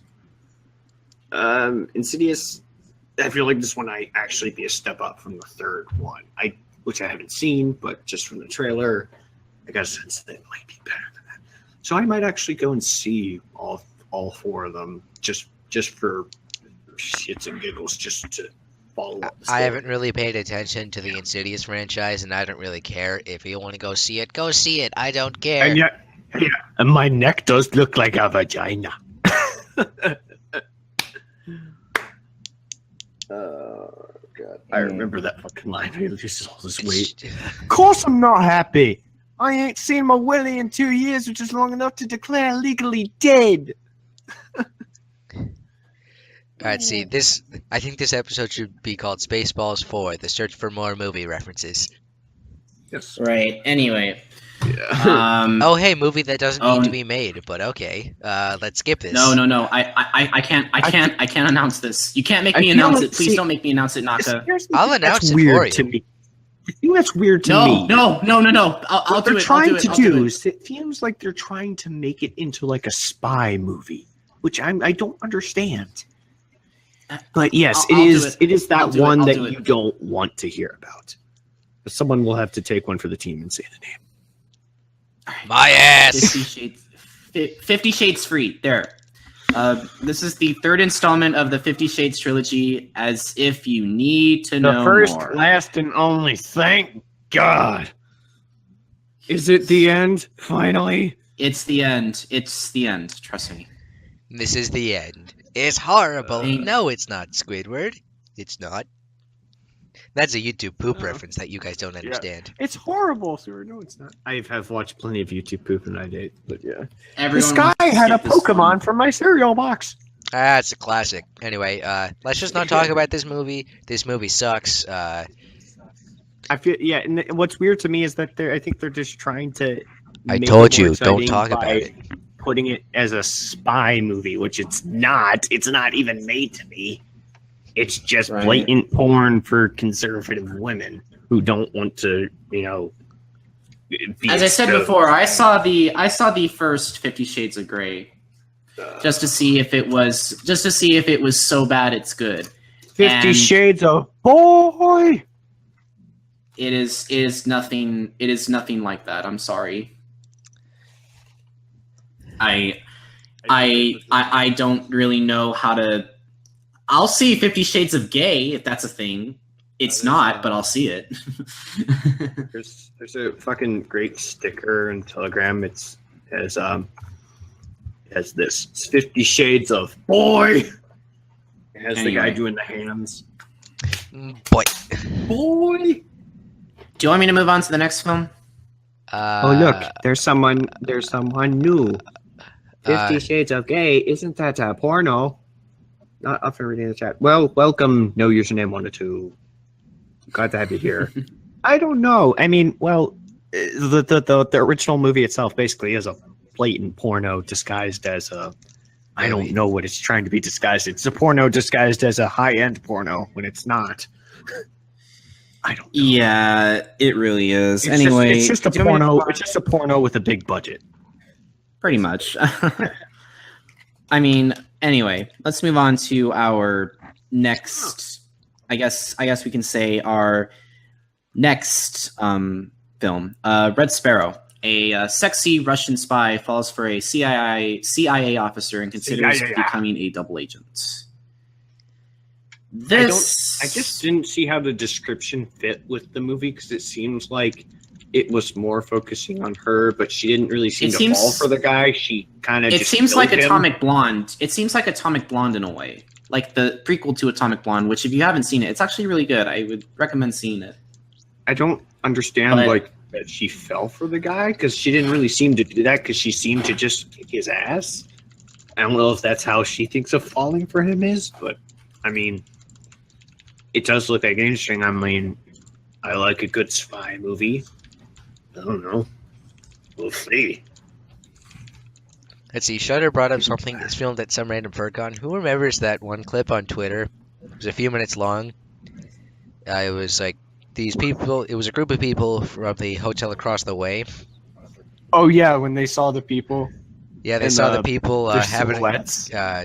having a fun time. They actually, there was something else that happened at Anthrocon this past year. Apparently, that I did not see in person. But someone some brilliant fucker took a projector and projected, let's say, an image of adult nature. Yeah. I have the. I actually have the picture. Picture. Someone did that on the wall. I don't know for how long or when exactly in the con it was because I did not. I was not. Let me see if I did not see it. Let me see if I can find it. When somebody did that, I'm just like, you are fucking dumb. This is why people hate furries. Fuck you. Not bearing any genuine malice to you. You were probably drunk and made a mistake like the rest of us did. Oh yeah, that was But- MFF 2015. That's when that was. No, I thought it was 26. I thought it was 2017. no, it was it was- Anthrocon this year. No, the clip that I MFF was talking about. Anthrocon, right? That was something else. That was something. I know more it was here. severe. I know It it was- was here. It was Anthrocon, yes. I have it. I know I have it. My God, I'm pretty sure I have the picture. I know I have the picture. Yeah, it's fucking. Was it MFF 215? I think that was the chlorine attack. That was the chlorine No, one. That was at the that was the chlorine attack. Yes. Yeah, that was something- have. That was something else, but this one was I think it was Anthrocon 2017. Even though someone did make a parody of it that referenced MFF that said MFF is better. Yeah, well, who has more attendees? I might actually want to try to go to MFF because I did a little Twitter poll of like which out of area con I should go to. I mean, either it was MFF, FWA, Megaplex, or something else. Because the only other out of area con I really went to was A&E because I lived there for a little bit. But I guess MFF might be the one. I don't know. I mean, I have family in Atlanta too. I know. I have family in Orlando too. But yeah, the picture was there. We don't need to show the image itself. You can just look it up and find it for yourself. But it was just something that somebody just had the brilliant idea to project it on a wall outside. Yeah, where the windows are, by the way. Also, Yeah. I'm really surprised. I'll just say this right now. I'm really, really surprised that the police didn't get called because that was a very, very bad I don't image. know. Well, I don't know what law you'd be breaking. I mean, imagine it's not exactly legal, but I mean, I think they probably just shut it off before they got caught because I didn't see anyone, tagged for it. I didn't see anyone who got caught for it. But God, this was a fun aside. I think. Mhm. Oh yeah, when was that at Furthermore, Felix? Because I know. See what happened is with Furthermore because I lived so close, I could just go home. So it must have happened when I wasn't there. I mean, the thing with Furthermore is it's also been known as a fire alarm con because of its history with faulty fire alarm sprinklers being set off. Yeah, I know it was here. I know. We're just focused on this now. We're just buying time. I'm really trying to find it, and I can't. I can't spend a lot of time on this. I have to move on. I mean, do you want me to move on, or do you want me to send it to you later? Or I don't want. Well, I mean, I still remember what it looks like because it was very distinctive. I'll say that much. Mm-hmm. I still remember exactly what it looked like. I didn't see it in person, but I did see quite a few images of it for people who had seen it. I think it's. Let me look down here. Come on. I'm pretty sure it's here. I'm pretty sure it's here. Oh my god. I don't know if I can find it. Find it faster. I'm trying to. It was just. I don't know if it was just a tweet or. I don't know if it was just a tweet. I'm trying to look for this one picture that it had the projector of literally two male furries. As you Getting know, is it on. implied because Yeah, 90% of the time it is. There's, I mean, I mean, it's not as I think I've seen the censored and uncensored version, and someone made a parody of it saying that MFF was better or something like that. I mean, it's not as funny as say the incident that happened at a MFF where Not as funny. I mean, where curtains were not thick enough. oh yeah, I thought you were talking about the guest deck. That's not funny at all. The fucking the curtains thing was fucking hilarious, though. I mean, even as a straight male, I still found that pretty fucking funny. That just the way that the people were talking about it was just funny. Like they're just zooming in and That guy's a fucking rock star, man. and they're narrating the whole fucking thing. Like, man, he's going to Pound Town. He's gonna be sore tomorrow. Anyway, I can't find the picture, so I'll probably have to send it to Naka later, but because we have to move on to our next coming attraction. Anyway, the commuter, a businessman, is caught up in a criminal conspiracy during his daily commute home. Liam Neeson, I love you. I just it's Liam Neeson and was it Luis Vega, the woman who I remember from The Conjuring. So it's very weird. It's basically, I think, it's basically the same thing as was it Nonstop, or what was the one on the airplane? Was that Nonstop? Yeah, I think that was Nonstop. where he's on the airplane trying to find out who the killer was. It's basically the same thing with Liam Neeson, but god damn it, Liam Neeson does that role so well. Right. I can't help but, think that this looks good. Mm-hmm. Yes. Are we talking about the Commuter or Red Sparrow? I'm a little confused. We got The Commuter. The Commuter. They're similar kind of spy movies, but yeah. Liam Neeson spy movie. It's Liam Neeson. You know what you're gonna get when you watch it. We don't really need to explain much. You know what you're getting. Yeah. And I for one am a big fan of Liam Neeson, so I think I might want to see this. Just because of Yeah. Oh my god.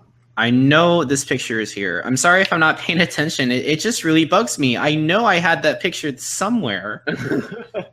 It's just really funny that I can't find it, Shutter, you need to come to an East Coast con one day. So I can see you. Do a hug. If you see Shutter is if you ever get to meet Shutter is a gentle giant. He is a very nice person. So true. He is a gentle giant. He really is. I would try to make my way over to a West Coast con, but unfortunately I do not have the funds to cover air travel, let alone that in addition to a hotel cost, which is why MFF might be more feasible, or either FWA or Megaplex, because I have family in those two regions. Right. That I might be able to convince them to let me stay with them for a bit. I don't know. No, I do not believe Liam Neeson is retiring. Jackie Chan did retire, but he's come out of retirement at the very least to do The Foreigner. I'm still waiting for Rush Hour 4, just so you know. I love, what is this greasy shit? Be polite to my nuts. I love Rush Hour. It's so fucking good. Do you understand the words that are coming out of my mouth? You're like, no, I'm not blind. You is blind. That is what I just said. You just said what? I did not say what. I said you. That's what I'm asking you. And you was answering. Shut up. You. Yes, blind. Not you, him. Who are you? Me. Yes, you. I am me. He is me. And I am you. I just... No, you are not me. You is you. That is what I just said. Anyway, let's just... the Commuter looks interesting. I'm not too sure if it's something I am interested in, but I am interested in the next trailer that we have to see. All the money in the world. All the money in the world. After their grandson is kidnapped, an industrialist makes a flat refusal to give ransom money to the alleged kidnappers. I mean, wow. Capitalism. I will say this right now is way better than communism, but that does not mean that it does not have its faults. I mean, as a political science student, I know that's like the famous Lord Acton statement: absolute power corrupts, and power corrupts absolutely. I think I might have mixed that up, but absolute power corrupts absolutely. So that's what it'll do. But it's Kevin Spacey. What do you expect from him? I'm not too sure why they wanted to make him look old or kind of like Richard Nixon, but a movie with Kevin Spacey in it that's kind of somewhat vaguely related to House of Cards, might be pretty good. What do you think, Naka? Of all the money in the world? Yeah, capitalism is a bitch. Yeah. Here's the thing. It's like there's a great meme of I'm full of communism memes, but there's like one. It's like communists criticizing capitalism, and it shows Patrick Starr like just when he was the scientist in that one episode versus communists creating an alternative to capitalism, and then it's just Patrick Starr with the board next to his forehead. Mm-hmm. Anyway, granted, you can talk about that with me all you want because I do political science and history and shit. That's my bread and butter,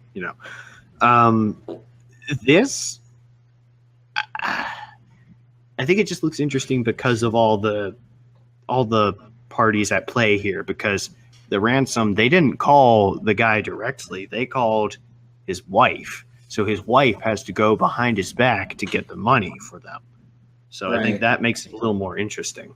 And then the fact that he just refuses is just Like, that's just a big dick right there. Mm-hmm. Yeah, I mean, it's like that's what I think Shutter said that earlier in the chat. Like, the corporate will bitch about losing even $1 dollar. I mean, that's the epitome of it right there.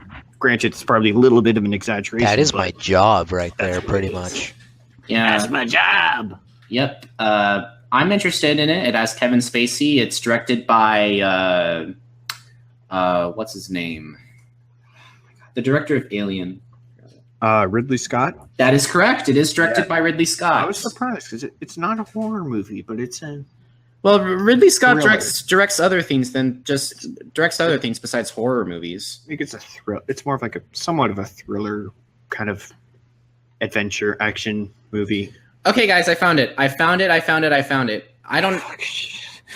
don't give a shit. I do not give. I regret send nothing. it to the Telegram. I'm sending it to Naka, and he's going to post it on chat. I don't give a shit. Why? Is this a censored or uncensored? I mean, I don't really give a shit, but I believe it's the uncensored version. That is the uncensored version. The only that will problem get us that taken could down. possibly be happening with this is that we are That will not get us a taken down. porn-centered thing. We're not. Although we don't give a shit about cursing or explicit language or references or whatever the fuck, but That we could do get us not taken disperse down. porn. Wait, We what? do not. What? I don't know. That could get us taken down, and no. Maybe. I think that might be an issue with YouTube. Actually, Well, like posting. it's a not. new- We're just posting it in the chat. It's not like we're gonna post it. Like, it's not like. I don't know. I wouldn't do it. Oh, I see what you mean. But I think we might just want to do it as separately. Maybe you can do it throw on it your in own the personal description when Do it as your own personal Twitter. No, Scarfy. they'll I think they'll probably put that in the description. On all honesty, but I don't know. just I do would do it that. on your own personal Twitter. Okay, yeah, that's fine. That's fine. Because we'll all see it at some point. I Yeah. don't know. I mean, I've already seen it. I mean, I already know because again, I was there, but I didn't actually see it happen. I mean, if you just post it in the chat, I mean, it's not like we're gonna post it in the description. But Well, are you talking about the link? yeah, we'll just post the link in the chat. It's not like and it'll disappear before it's even gone, or do you not want to risk it? I don't want to. I wouldn't do it. All right, I wouldn't do it. all right, I mean, that's fine. Anyway, because I've got some food waiting for me in the next few minutes, so can we please hurry up?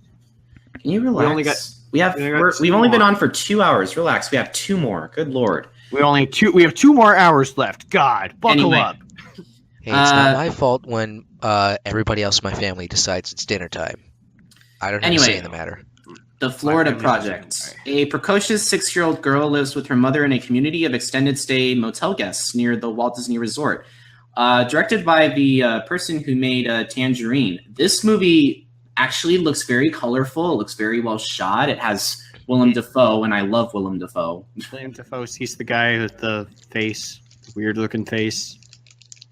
I don't know how to describe it, but he's always the actor. He's with the Green weird looking Goblin. face. Yeah, he has the kind of mangy looking face, I guess. Right. And what do you guys have to Yeah. say? What do you have to say regarding this trailer? Because it looks wonderfully shot.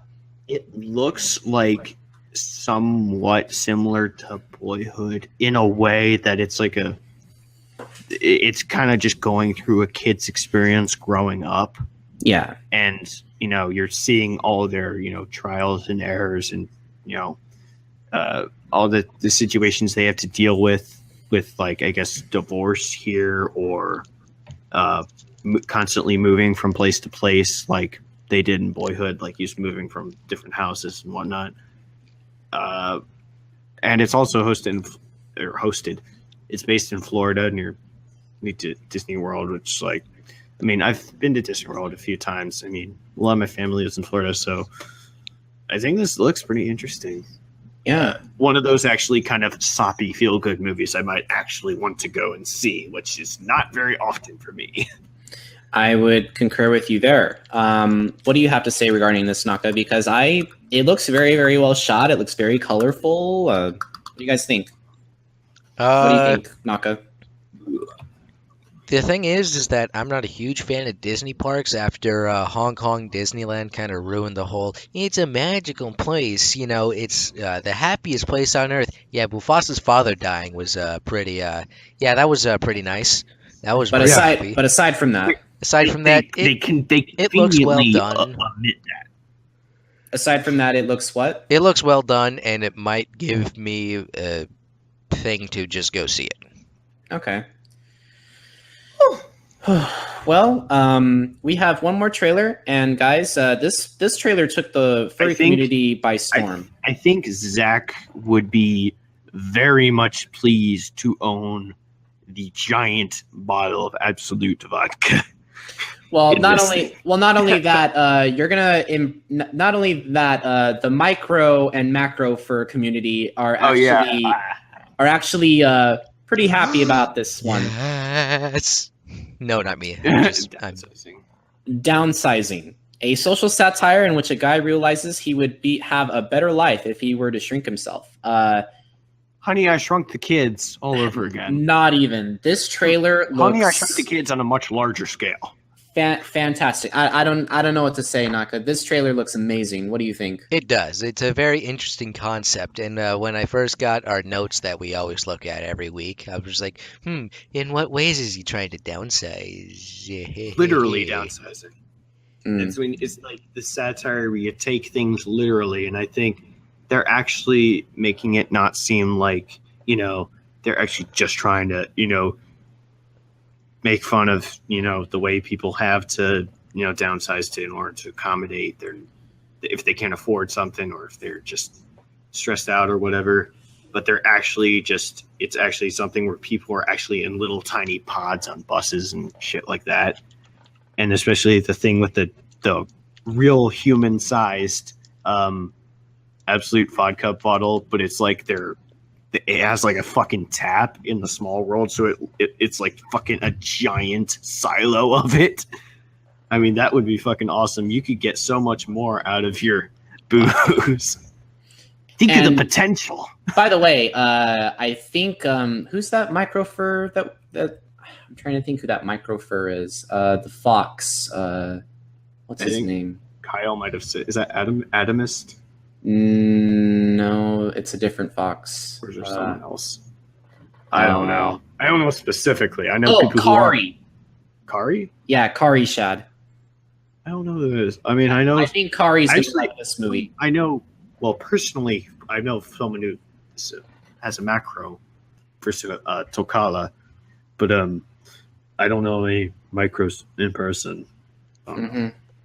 Yeah, chat replay just kind of fucked up a little bit. Yeah, that happens from time to time. It got a little borked. Yep. But it's all good. Yeah. It's all good in the hood. Da, da, da, da. What happened to the chat? It just showed up refreshed. like white. It refreshed. It showed up like it was the original YouTube chat window, and then it refreshed to what it is. Yeah, right. It just showed up white, and then it just went back. Look, sometimes CSS has an issue. It happens. Why the S is a little bitch? Anyway, guys, and that is it. That is it for movies. Do we have any mail, Naka? Actually, this I probably should have checked like 5 minutes ago, but that is the wrong mail site. Here we go. And it's still I'm stalling for time when I should have had this planned earlier. We do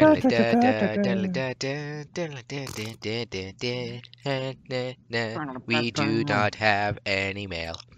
It's Sunday. Of course, there's no bloody mail on Sunday. Yeah. Anyway, guys, I have one more thing that we need to talk about. Now, we know that we are a non-profit entertainment stream, but we like to introduce something to you guys. We like to introduce a little link that I sent to Naka through Telegram called Streamlabs. Yes. Basically, we use this as a way to make basically use our website. I mean, not our website, our live stream. This is how we use our live stream. This is how everything works. This is how everything is. You are a part of this. You are a big part of this. You love it. Basically, we have sent a link in the chat asking people to If you wanna give a donation, like $1 here, $1 there, even if it's little cents, we appreciate that. You could Here's a literally be disclaimer. like the. You could Disclaimer. literally be like the person from Allstate and just be like, "I got you $1." Disclaimer: Yes. what? We are not in need. Donation We are is not in- actually required. Yes, We are not donations in are not dire actually need. required. We are not in dire need of funds. We are not bankrupt. At least Yes. not yet. But It will happen eventually. But yeah, you can send $1, you can send $3, you can send $10, you can send $100. I don't know why you would ever want to send $100, but you can send it. Why would Anyway. you waste that on us? But anyway, guys, this is our donation. This is our donation stream. If you ever wanted to send us a donation, just click on it, and then you can. We would appreciate it if you want to make Subwoofer Entertainment Treehouse a bigger and better place. I am planning on trying to buy Naka a Yeti Microphone. snowball or a Yeti microphone, one of the two. Hopefully, which none will be attached. Hopefully, none which will affect his mic in any sort of way. They should. If people think we're trying to get a fursuit off of this, buy a fucking fursuit for yourselves. We're not asking you for money to get us a fursuit. You can get the fursuit on your own. yeah, I mean, literally for us, I think what my This is for idea of it production was is equipment. that, we might actually just, put it back into the stream and like invest it in terms of making ourselves look more professional or get more, stuff that'll actually just benefit the stream, not just for our own personal gain or whatever. Because, I mean, I already have anything I could have wanted to get except for an actual fucking fursuit. I've gotten already. But right. I think this is something that if you just want to, give us a little bit or to help us out, that would allow us to pursue more options in upgrading our stream and upgrading our equipment. So that's just what that would be there for. That is correct. And anything donated is very, very much appreciated for you. Do not feel obligated to be like. Don't feel obligated. Don't feel like you need to do something. Yes. Buy me a beer. Yeah. Anyway, but other than that, that is it. That has been our stream tonight, folks. We are very, very happy that we are very, very happy we are not 3 hours over and we're only 2 hours and 10 minutes. Good Lord. Anyway, guys, this has been, you don't want to need your Visa card. Yeah, it's just like they fucking for Redelphia, they said for the donations, they're like, yeah, just put your debit cards in there and just write the PIN on the back. It'll be fine. Right. No. But anyway, guys, donate to Streamlabs, and we'll be sure to, and we will be sure to thank you in some way, in some fashion. Anyway, guys, my name is Scarfy. I'm Naka. I am Krüz. And this has been Subwoofer Entertainment Treehouse. We will be back to you on Sunday of next week, same time, same place. With that being said, have a fantastic night and take care. My ass. Corn. World War Brown.